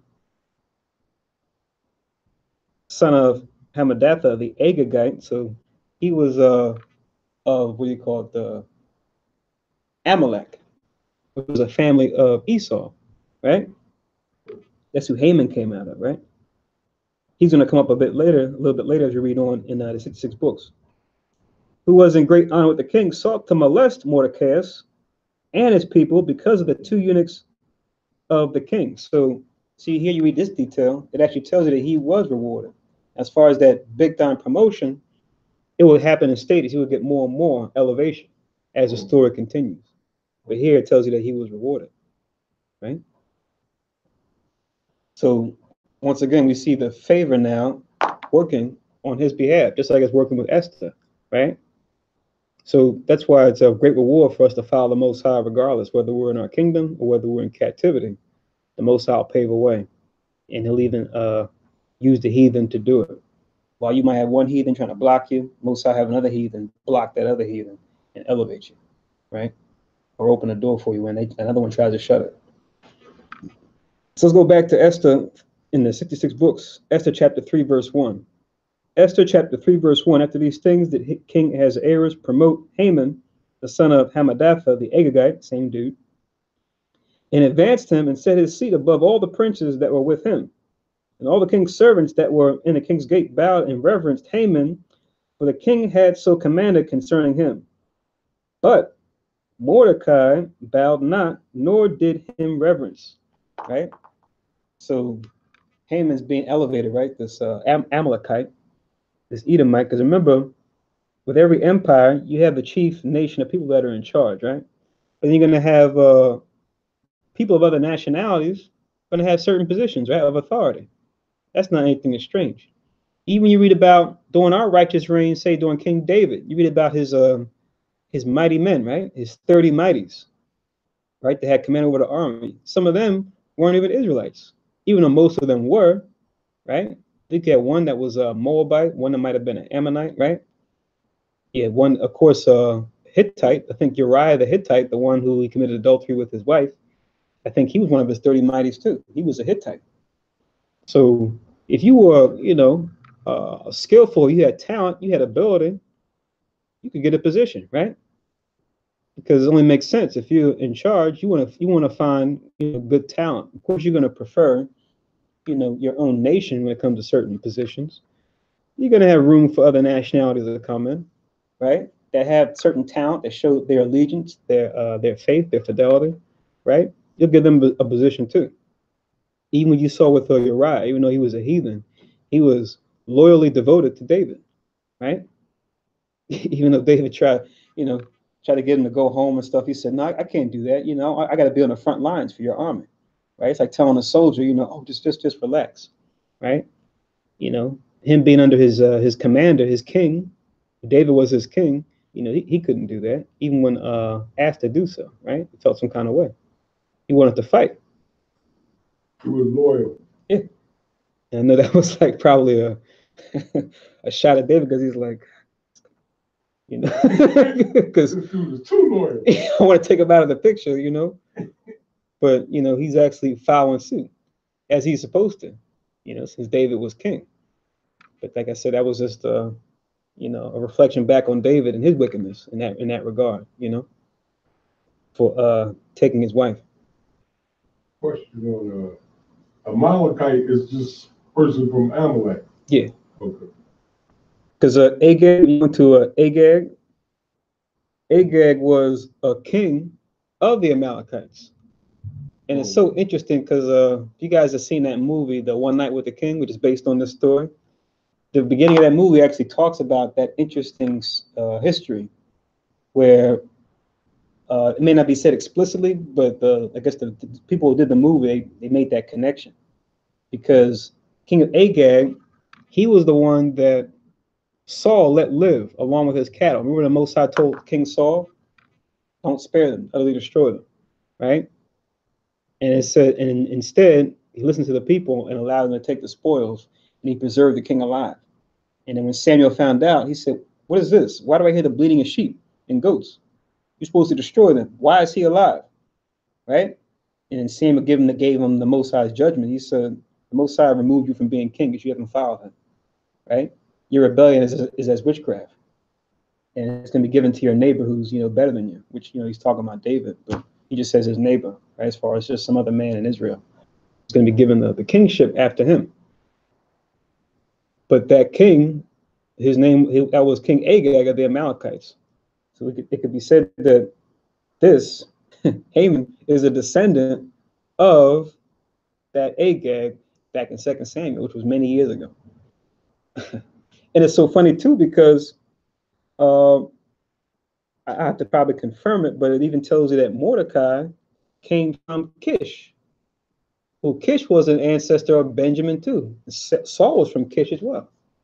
So they may have shared some, I think they share ancestry in Kish. I'm not sure if he's a son of Saul per se, but they definitely share ancestry through Kish. When you go back to verse 5 of Esther chapter 2.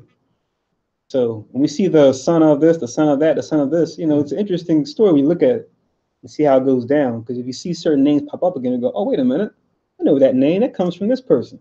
And this person did this 500 years ago," right? Like the Most High, he pays attention to all these different things and lines things up, But not to make a big thing out of that. Let me just read the verse.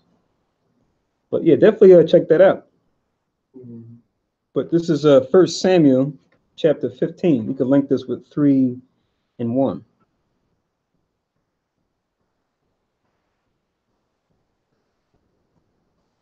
You look at the table of the nations and different figures that came from, which you'll find is throughout the scriptures, and even nowadays, you'll see how it's almost like echoes, like certain people, nationalities will act the same way or do similar things that they did before in times past.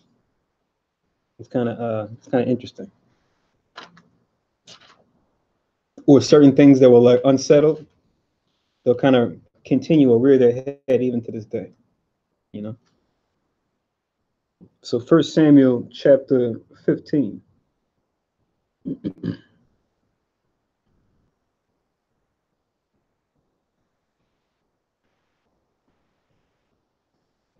First Samuel chapter 15, verse 7. Actually, 6 to 9. Just that whole section. You can read that, Gabar, Baba Kushan. And then we'll continue on. 6 to 9. Yeah. 1 Samuel 15, 6 to 9. As far as the backstory for Agag. 1 Samuel 15, verses 6 to 9. And Saul said unto the Kenites, Go, depart, get you down from among the Amalekites, lest I destroy you with them. For ye showed kindness to all the children of Israel when they came up out of Egypt. So the Kenites departed from among the Amalekites. Right. So once again, see the importance of knowing that history of certain nations and families. You go back to the time of Joshua, right? Leading up to the time of Moses, when we were first conquering the land of Canaan. There's certain history there, and you read that. And you go back to, I think you go back to Judges, the first chapter. It talks about it a little bit. But that's what he's referring to. He's pointing back to the history. He's making sure that he upholds whatever oath that was made, right? You know, rewarding justness for justness, rewarding wickedness for wickedness. So that's why he spared the Kenites, because they weren't a part of this this instruction he was most recently given, which was to go and to smite the Amalekites. When you read above in this chapter, you know. 7. And Saul smote the Amalekites from Havilah until thou comest to Shur, that is over against Egypt. Right. So they were in the south, because remember Edom was in the south of Israel, right underneath the plot of land for Judah. They were down there, and as you go underneath Israel, you go over towards Egypt as you go south and eastward. Sorry, south and westward. You know. And he took Agag, the king of the Amalekites, alive, and utterly destroyed all the people with the edge of sword. Right. So he took Agag, the king of the Amalekites, alive, and utterly destroyed all the people with the edge of the sword. You know. But Saul and the people spared Agag and the best of the sheep and of the oxen and of the fatlings and the lambs and all that was good, and would not utterly destroy them, but everything that was vile and refused, that they destroyed utterly. Right. So they're supposed to destroy all, right? All the things. But you know how it is, you see certain things and go, oh, that looks nice. Let me hold on to this, right? Oh, this is in good condition. Right. Let me, and as you read on, he said, yeah, I thought to make an offering to the Lord. But that's where Samuel had to check him and say, nah, you got to obey the Lord. Because rebellion is as the sin of witchcraft. He told you to utterly destroy them, including their king and all their stuff. But that's just the history on Agag. So this guy, a descendant of Agag, who really should have been taken out of the picture. Now he's going to become a thorn in Israel's side many years later during the empire of a totally different people, the empire of the Persians in Shushan. I just think it's interesting how you check out that movie. It shows that history in the beginning, like a short space, and it talks about Agag being spared and stuff, and then him having many sons leading up to this Haman. So let's go back to Esther chapter 3.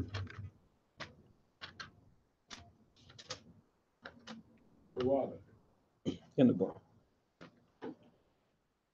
So Esther chapter 3, I'll read verse 1 again and continue on. We're almost at the halfway point. I know it's getting kind of late. Usually we read half of the story and then we read the next half the following night. It's a good story, but it's not the shortest. So this is Esther chapter 3, verse 1.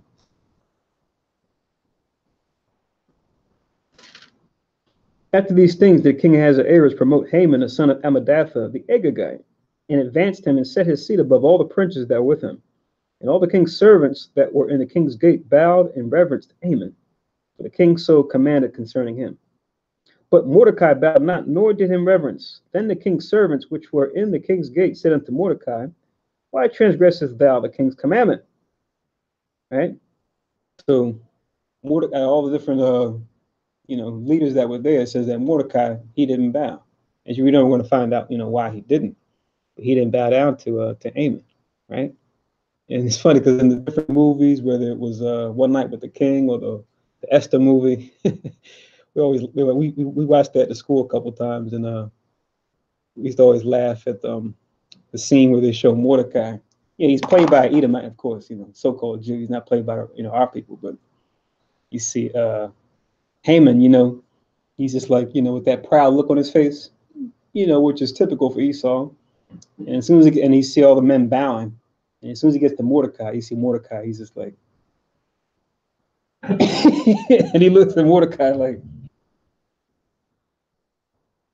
like out of all the people, how come he's not bowing? Right. I don't know if y'all coming is listening or watching, but we used to always laugh at the part in the Esther movie where they got Haman after seeing Mordecai didn't bow. He's like, I want to speak to the Jew, him. And he points to like this heavy point, like him. We always imitate that scene. It's funny.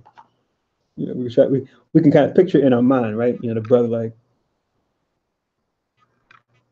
Because you read, it's not going to be a thing of him being proud.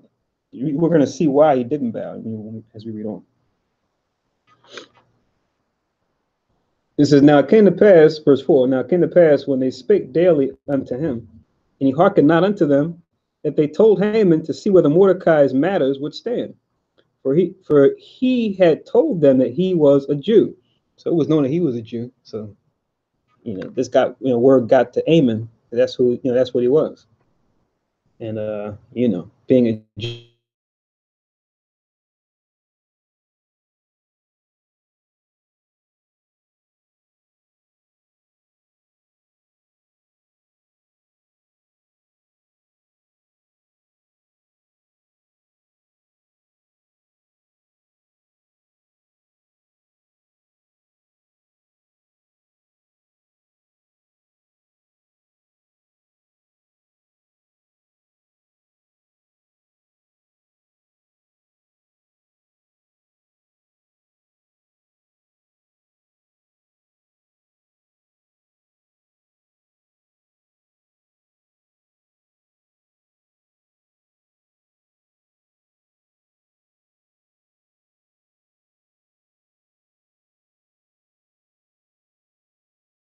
I think we lost connection for a second. Looks like we're back on.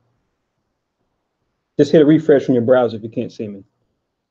But yeah, it's interesting comparison you did. Yeah, because I guess Mordecai did his history, and he probably know all about Haman. We'll find out. It says, verse 6, and he thought scorn to lay hands on Mordecai alone, for they had showed him the people of Mordecai. Wherefore Haman sought to destroy all the Jews that were throughout the whole kingdom of Ahasuerus, even the people of Mordecai. So he took that anger and said, you know what? I'm not just going to take it out on him. I'm going to take it out on everybody that's his people. I'm going to take it out on all the Jews, not just Mordecai himself. It's like that verse in Ecclesiasticus. You can link it real quick with 3 and 6. And I'll read it. Anytime you have issue, one between another, man versus man, man versus woman, woman versus woman, right? What have you? If the people who contend, they got wealth and power behind them, it's like so much more damage takes place, or so much more damage has the potential to take place. When the two people who are contending have like power, authority, or riches. And it's the same then as it is now. Like, you're familiar with the story about Troy, right? Troy and Sparta. Helen? Yeah, Helen and Troy, that whole situation. Somewhat, yeah. Now imagine if they were just, you know, some peasants, you know, or they were, you know, well, the one guy was a carpenter, the other guy was just a potter or something, right? They might have had a little squabble. Maybe one of them might have got arrested. They went to blows, or one murdered the other, right? Mm-hmm.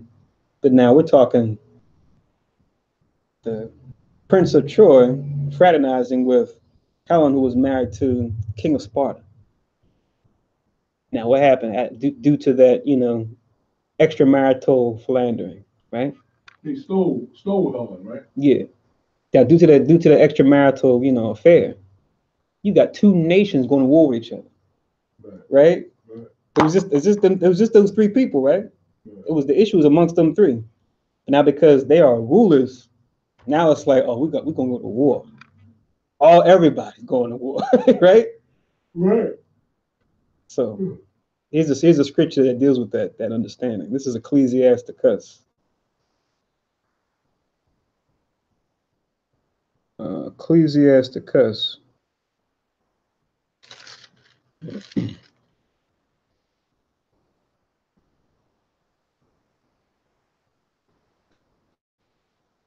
Here we go. 28 and 10.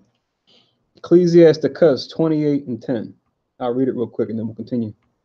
Ecclesiasticus 28 and 10, it reads, as the matter of the fire is, so it burneth, and as a man's strength is, so is his wrath. And according to his riches, his anger riseth, and the stronger they are which contend, the more they will be inflamed. See that? So for a man who's got strength, meaning, you know, he's got power behind him, right? Riches. It's like he's got more fuel to burn, right? And you know, for a carnal man, right, who he is his stuff, right? It's just gonna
okay.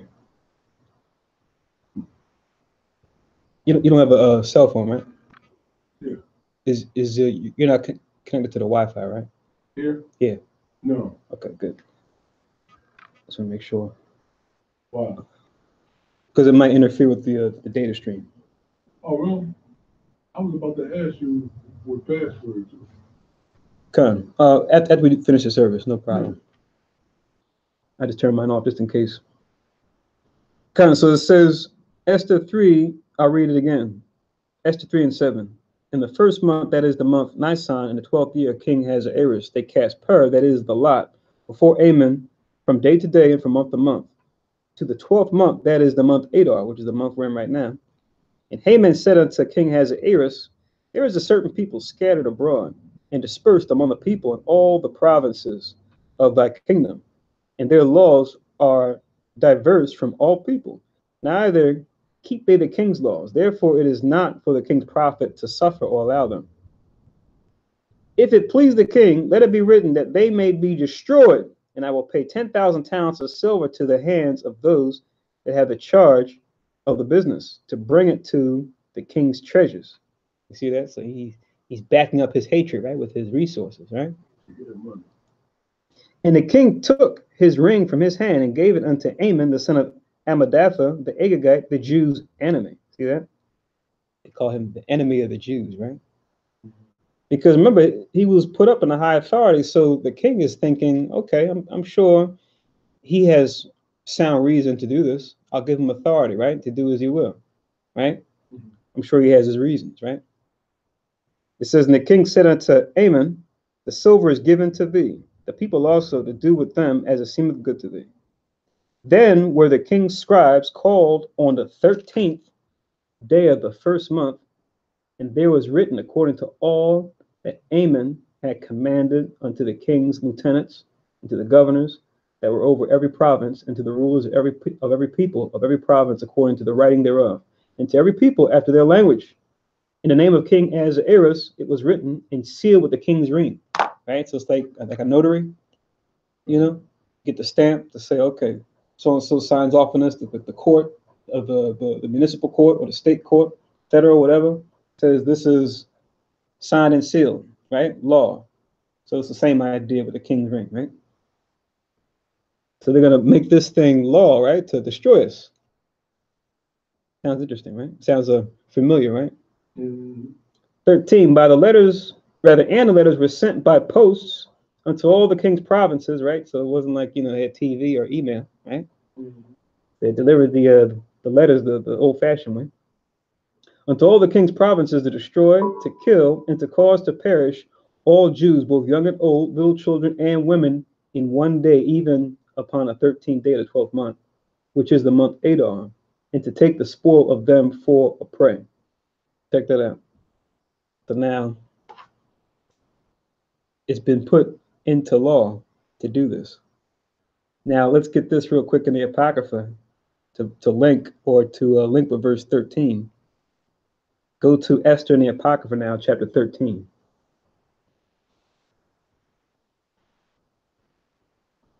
We're just going to read 1 to 7. Esther 13, 1 to 7.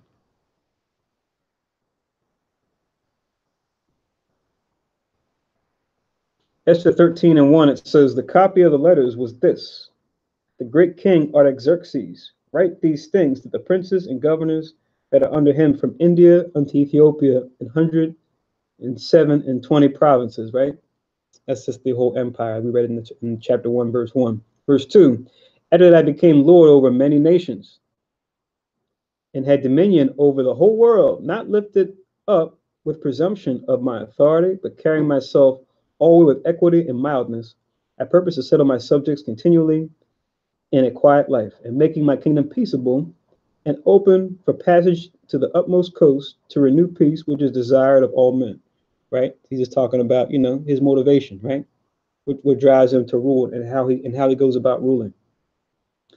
Now, when I asked my counselors how this might be brought to pass, Amon, that excelled in wisdom among us, was approved for his constant goodwill and steadfast fidelity, and had the honor of second place in the kingdom.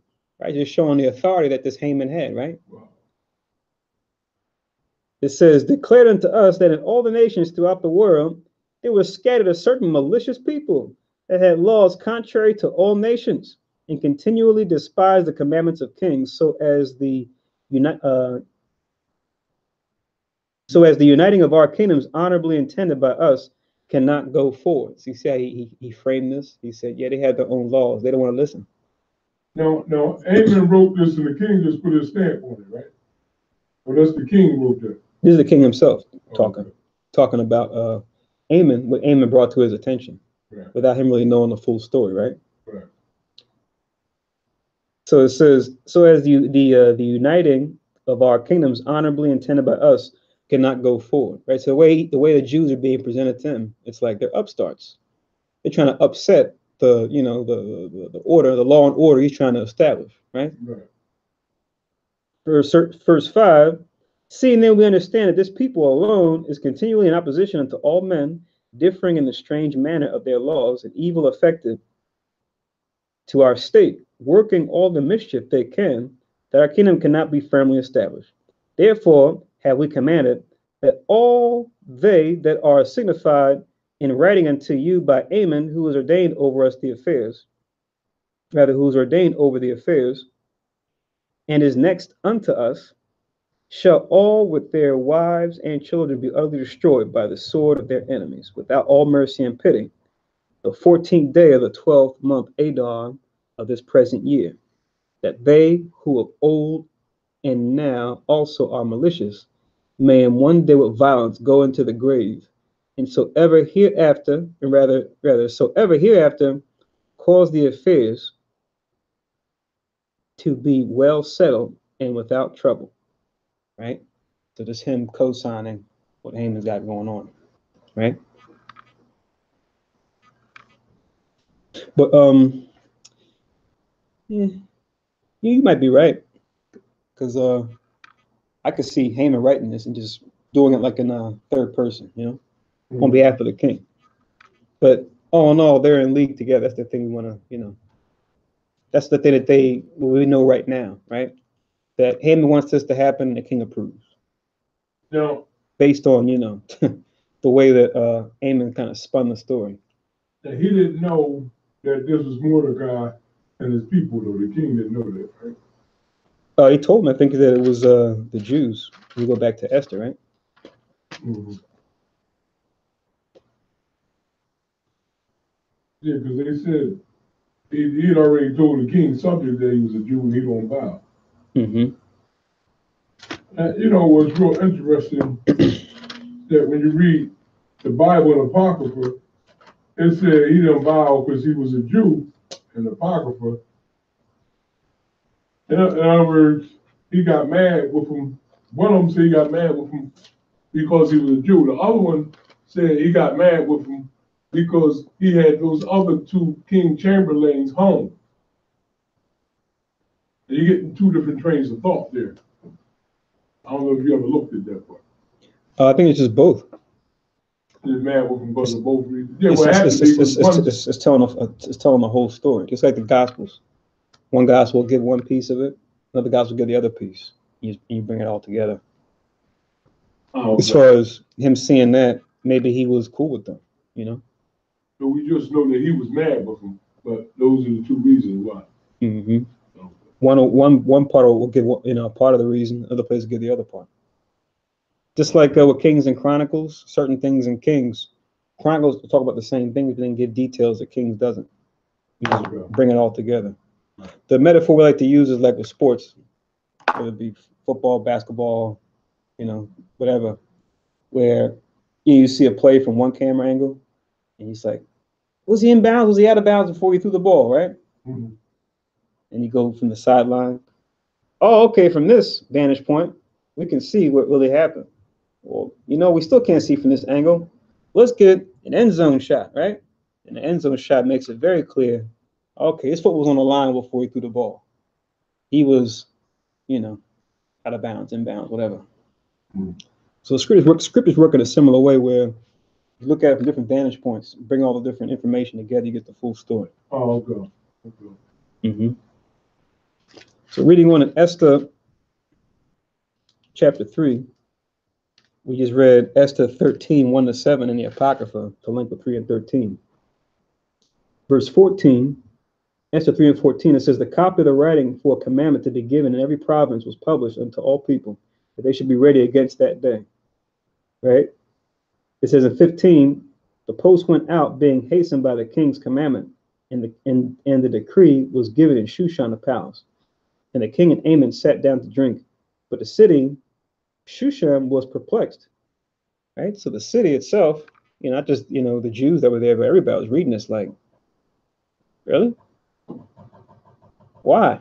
I know them. They're not, they haven't had any issue with them. Right. They're trying to do this. All of them are conspiring against the king, really? Right? That's kind of an alarming thing, right? I mean, we see with today's times, they'll use their media to try to sell the idea. Think of it now like they tell us something about us. They say, yes, all blacks, or if not Israel, all Muslims, from this place, they're all plotting to, do a holy jihad against whatever, right? Mm-hmm. Everybody's just like, oh man, really? I know some Muslim folks. I go to their store every week, buy stuff. They're friends of the family. I work with some of those people, right? All of them are conspiring against the president. No way. Yeah. Should I come against our great come against our great freedoms? Oh no, we have to do something, right? It's so disappointing that this is the case, but we have to retaliate, right? So not too far-fetched even in today's time to see something like this happen. Esther chapter 4 and verse 1. Now, rather, when Mordecai perceived all that was done, Mordecai rent his clothes and put on sackcloth with ashes and went out into the midst of the city and cried with a loud and bitter cry. Now it's just like, oh my God, I can't believe this happened. And I know who wrote it. I know who's probably behind it. And it probably has to do with, me and what I did, right? That all the people now are being targeted, right? For destruction. So, consider the burden that's on his shoulders. And he hasn't done anything wrong, right? But because of this man Haman's pride, who's in authority, now we have this judgment upon all the people. Verse 2, and came even before the king's gate, for none might enter to the king's gate clothed with sackcloth. So he's there in the king's gate because that's where he works, but he's there wearing a sackcloth, which we know this is customary for Israel to do anytime we're in a low estate or that we're mourning, one reason or another, right? We'll put on the sackcloth. We'll take off our nice clothes and put on sackcloth, which is, it's like a rough material, right?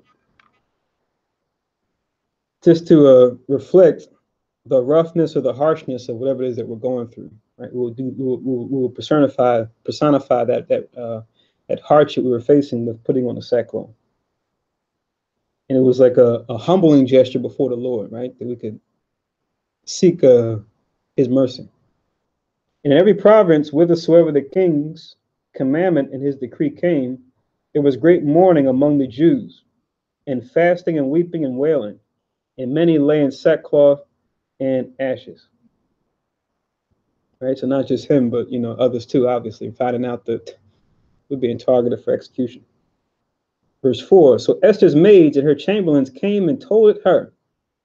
Then was the queen exceeding grieved, and she sent raiment to clothe Mordecai and to take away his sackcloth from him, but he received it not. Right? So she found out, what happened. She's exceeding grieved, obviously, right? Now she, wants to help out her uncle because she sees that he's grieving with the sackcloth and says he wouldn't receive it.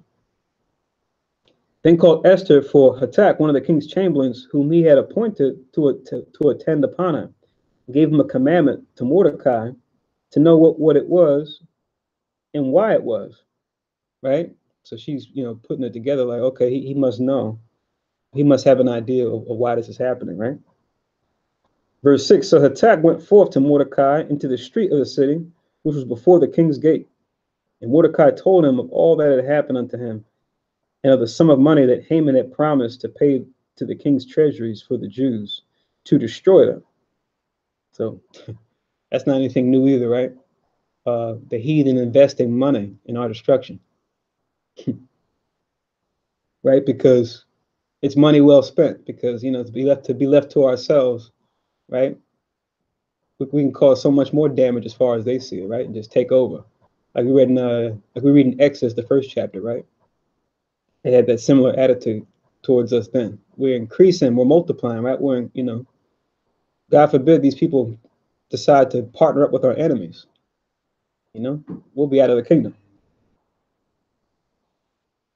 It says, verse 8, also he gave him the copy of the writing of the decree, which was given at Shushan to destroy them, and show it unto Esther, and to declare it unto her, and to charge her that she should go in unto the king, and to make supplication unto him, and to make request before him for her people.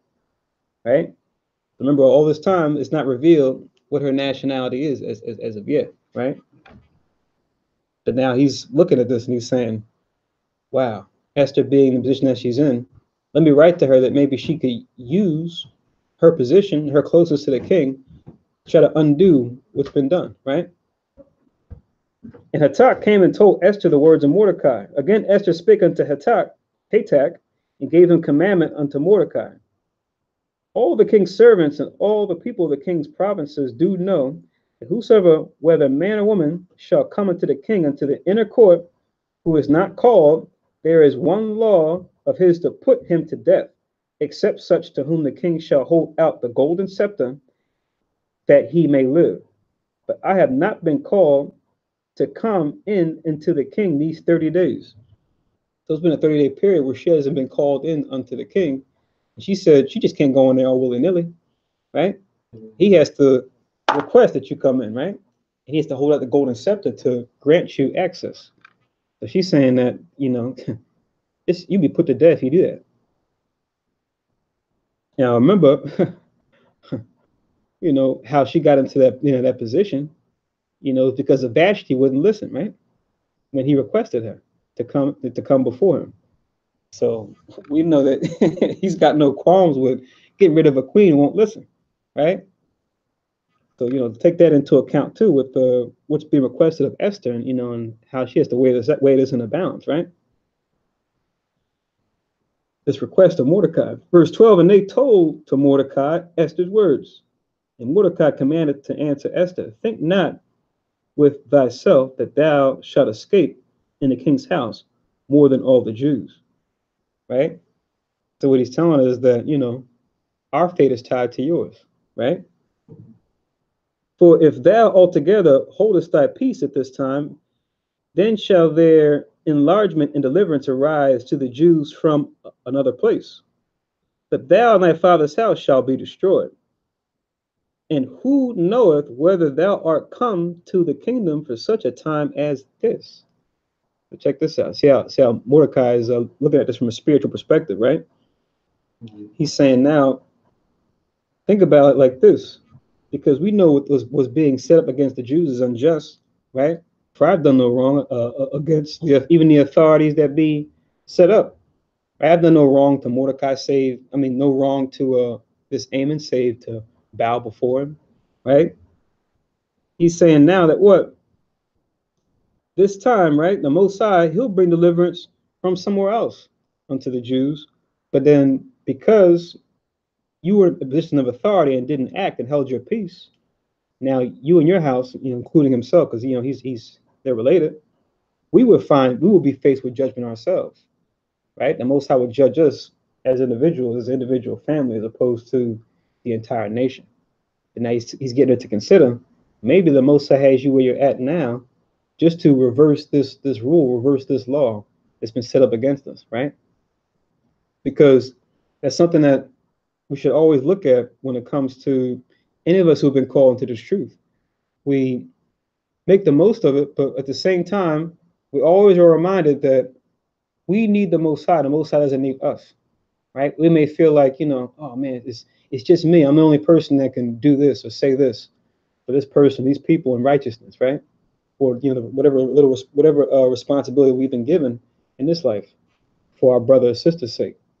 We need to also keep in mind that while the Most High may be using this for the time being, if we take that for granted and don't make the most of it, he can very easily take the spirit from us and give it to another brother or sister that's going to be fruitful with his word, fruitful with his spirit. So we need the Most High. He doesn't need us, right? If he wanted to, he could turn us all back. He could wake us all up at an instant if he wanted to. But that's not how he wants to do this, right? He wants us to willingly choose him, right? Or give us the opportunity to willingly choose him. He wants to call many of us, and then out of all of us that are called, he wants those that are chosen to step forward, right? Those are going to endure till the end, whether it be they die in this life in Christ or they're alive when Christ comes back. So with that understanding, he's putting their situation in perspective to say, let's make sure that, given the position that we're in, for the sake of all Israel, that we make the most of it. And that it not be a judgment upon our heads that we didn't act when we could have. So, verse 15, then Esther bade them return Mordecai this answer: Go gather together all the Jews that are present in Shushan, and fast ye for me, and neither eat nor drink 3 days, night or day. I also my maidens will fast likewise, and so will I go in unto the king, which is not according to the law. And if I perish, I perish. So now she's seeing what he's saying. She sees the situation what he's talking about, how she is in a position to help. So now she's putting her own life and her maidens' lives on the line for the sakes of all the people of Israel, right? A very noble gesture, right? Because even at the Mordecai's suggestion, she still could have been like, no, I'm going to keep my peace, right? Because I'm right next to the king and this, that, and the third. But no, because of her righteousness and her love for her people, she put herself on the line along with them. And she said, if I perish, I perish, going before the king unannounced. Verse 17, so Mordecai went his way and did according to all that Esther had commanded him. So now he did what she said, which was to go and get the other Jews and to get them all to fast together, right? To afflict themselves that they may be able to gain a certain level of favor with the Lord, that everything work out, because clearly they're going to be doing some things.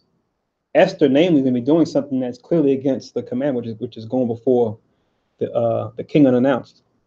So with the fasting, right, before the Most High, they're hoping that what they can, garner some sort of grace or attention from the Lord, and that through Esther they gain some sort of relief from this law that's been passed, this commandment that's been set forth. And what we'll do is we'll pause here, but what you want to read, and we'll go into this during tomorrow's service, Esther 13 and 8, all the way to Esther 15 and 6 in the Apocrypha. It goes into Mordecai's prayer, right? He does. But then it also goes into Esther and her prayer before the Lord, too, as far as her state of mind as it pertains to this law that's been set up to destroy the Jews. And even how she looks at her own office as queen, right? Where you get a clear picture of his mentality and her mentality. They're not just our people that are high up that is sold out to the enemy, but that they're hardcore for the Most High in truth. And that, they don't even look at what their position in that kingdom as anything that's really worthy of anything, but look at the Most High as the true value, the true worth, and that the livelihood of their people as what really has value is in the Most High's eyes. But I won't give away too much. But when you read that in the Apocrypha, like I said, where we left off, Esther 13 and 8, all the way down to 15 and 16, you get Mordecai and Esther's perspective. I guess since we have a few minutes, let me just read Mordecai's prayer at least, and I'll stop, and then we'll just continue on in 14, but we'll do that during tomorrow's service. So this is Esther in the Apocrypha, chapter 13, verse 8. So we can get the Mordecai's perspective, and then what we'll do tomorrow, we'll start chapter 14, and we'll get Esther's perspective. So Esther 13 and 8 in the Apocrypha, it says, Then Mordecai thought upon all the works of the Lord, and made his prayer unto him, saying, O Lord, the King Almighty, for the whole world is in thy power, and if thou hast appointed to save Israel, there is no man that can gainsay thee, right? So him acknowledging, of course, as we all should, the Most High's infinite power to rule among the kingdom of men, to do whatsoever he will, right? And who can say anything against him if he decides to save his people? Verse 10, for thou hast made heaven and earth and all the wondrous things under the heaven. Thou art Lord of all things, and there is no man that can resist thee, which art the Lord. Thou knowest all things, and thou knowest, Lord, that it was neither in contempt, nor pride, nor for any desire of glory that I did not bow down to proud Amen. So he's revealing the whole story we were talking about, why he didn't bow. He's clearing the air, right? He's coming clean before the Lord. Now we can see clearly. Okay, because right, up to this point, we're probably, there might be some question if we haven't read the story already. Why didn't he just bow down, right? Why did he stand up, right? Some may even look at it from a carnal perspective and be like, yeah, it's his fault that him wrote the law, right? That all the Jews are going to be destroyed. He should just bow down. Now it's Mordecai's fault that everyone's going to die, right? But no, not even. I'll read it again. Verse 12. Thou knowest all things, and thou knowest, Lord, that it was neither in contempt, nor pride, nor for any desire of glory that I did not bow down to proud Amen, right? So proud Amen, right? We know pride goes hand in hand with Esau, right? Throughout the ages, back then and now. 13. For I could have been content with goodwill for the salvation of Israel to kiss the soles of his feet. But I did this, that I might not prefer the glory of man above the glory of God. Neither will I worship any but thee, O God, neither will I do it in pride. That's the reason why I didn't bow, right? It's not to bow before men, right? But only before you, Most High. Right? If it were your will that for Israel's salvation's sake to kiss his feet, I wouldn't have done that. But I know that it's not a good thing to prefer man's glory over the Most High's glory, right? We read this what was it not too long ago, right? It's better to trust in the Lord than to trust in princes, right? It's better to trust in the Lord than to trust in man, like it tells us in the Psalms. Verse 15, and now, O Lord God and King, spare thy people, for their eyes are upon us to bring us to naught. Yeah, they desire to destroy the inheritance that have been thine from the beginning, right? Referring to the people, right? And the land that he wanted us to inhabit. Verse 16, despise not the portion which thou hast delivered out of Egypt for thine own self, right? Scriptures tell us that Israel is the Most High's portion, right? Jacob is a lot of his inheritance. You just write down, you can just write it down, Deuteronomy 32 and 9. Just as a reference, don't have to get it.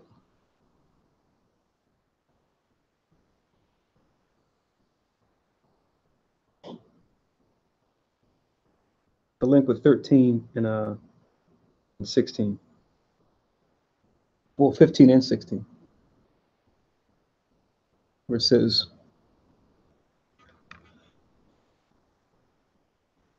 Jacob is a lot of his inheritance.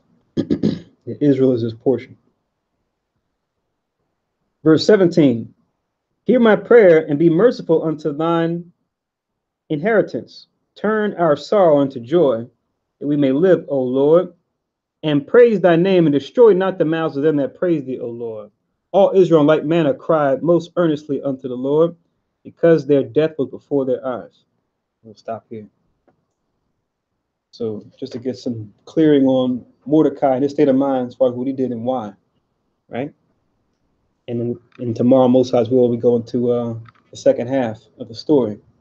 We'll pick up in Esther 14 in the Apocrypha and then read Esther and where she was coming from, right? And what she saw of the Lord as far as her thoughts, her feelings, and what she saw that the Lord would do on behalf of Israel. So we'll make a pause here.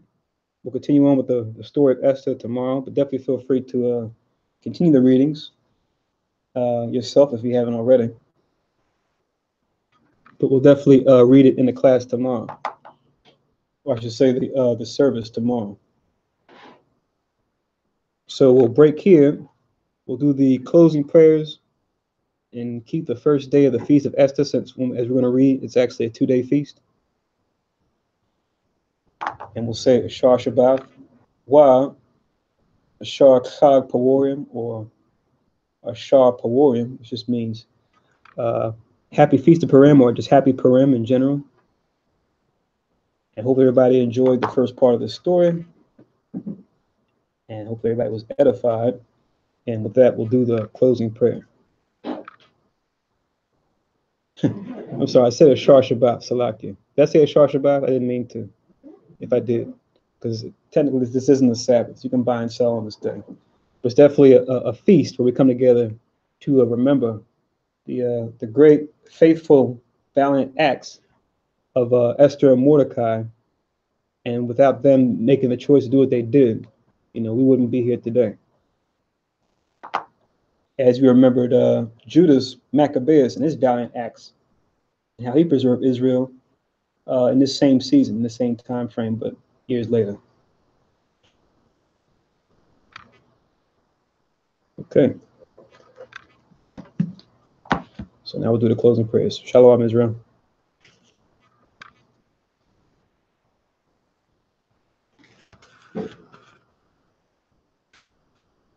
Get the blinds, Baba Koshan.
Barakatha Yahweh, Ba'Shem Yahweh Shai, Asherah, Nathanawa, Parya, Gapman, Thawada, Aman. La Yahweh, Ba'Shem Yahweh Shai, Yasher Allah.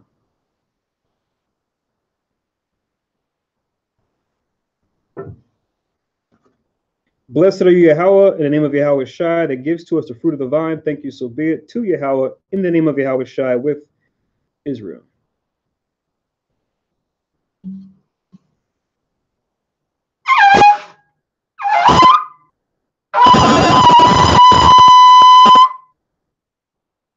And Madwa, Panuwa Yorshlam, stand to face Jerusalem.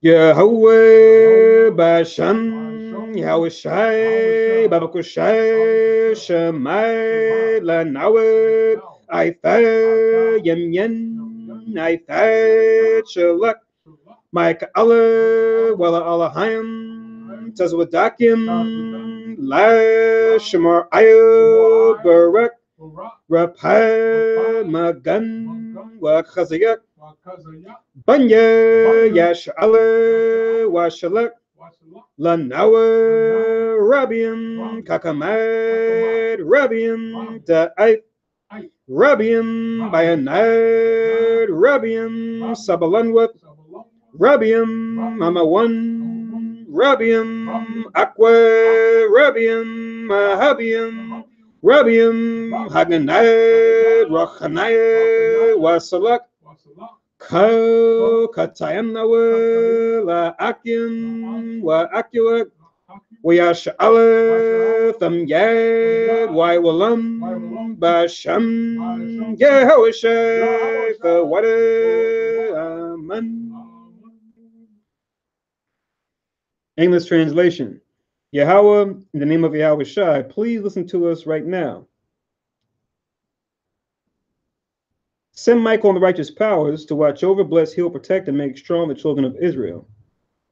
And send to us much wisdom, knowledge, much understanding, much patience, much faith, much brotherhood, much love, much spiritual protection, and forgive all our sins. For the brothers, sisters in Israel, always and forever, in the name of Yahweh Shai, thank you, so be it. Prayer for the food. Yahweh, Gadawo, Basham, Marawanya, Yahweh Shai, Babakushai, Barak, Makau, Yanawa, Shafayawa, Yanawa, Yayan, Yanawa, Lacham, Yanawa, Shakarai, Yanawa, Zakhar, Ha, Pawarium, Basham, Yahushai, Fawada, Aman. Yahweh, Basham, Yahushai, Barak Nawab, Wayash Allah, Wabakia Saparium, Shema, Yasharallah, Yahweh, Allah, Yahweh, Yahweh,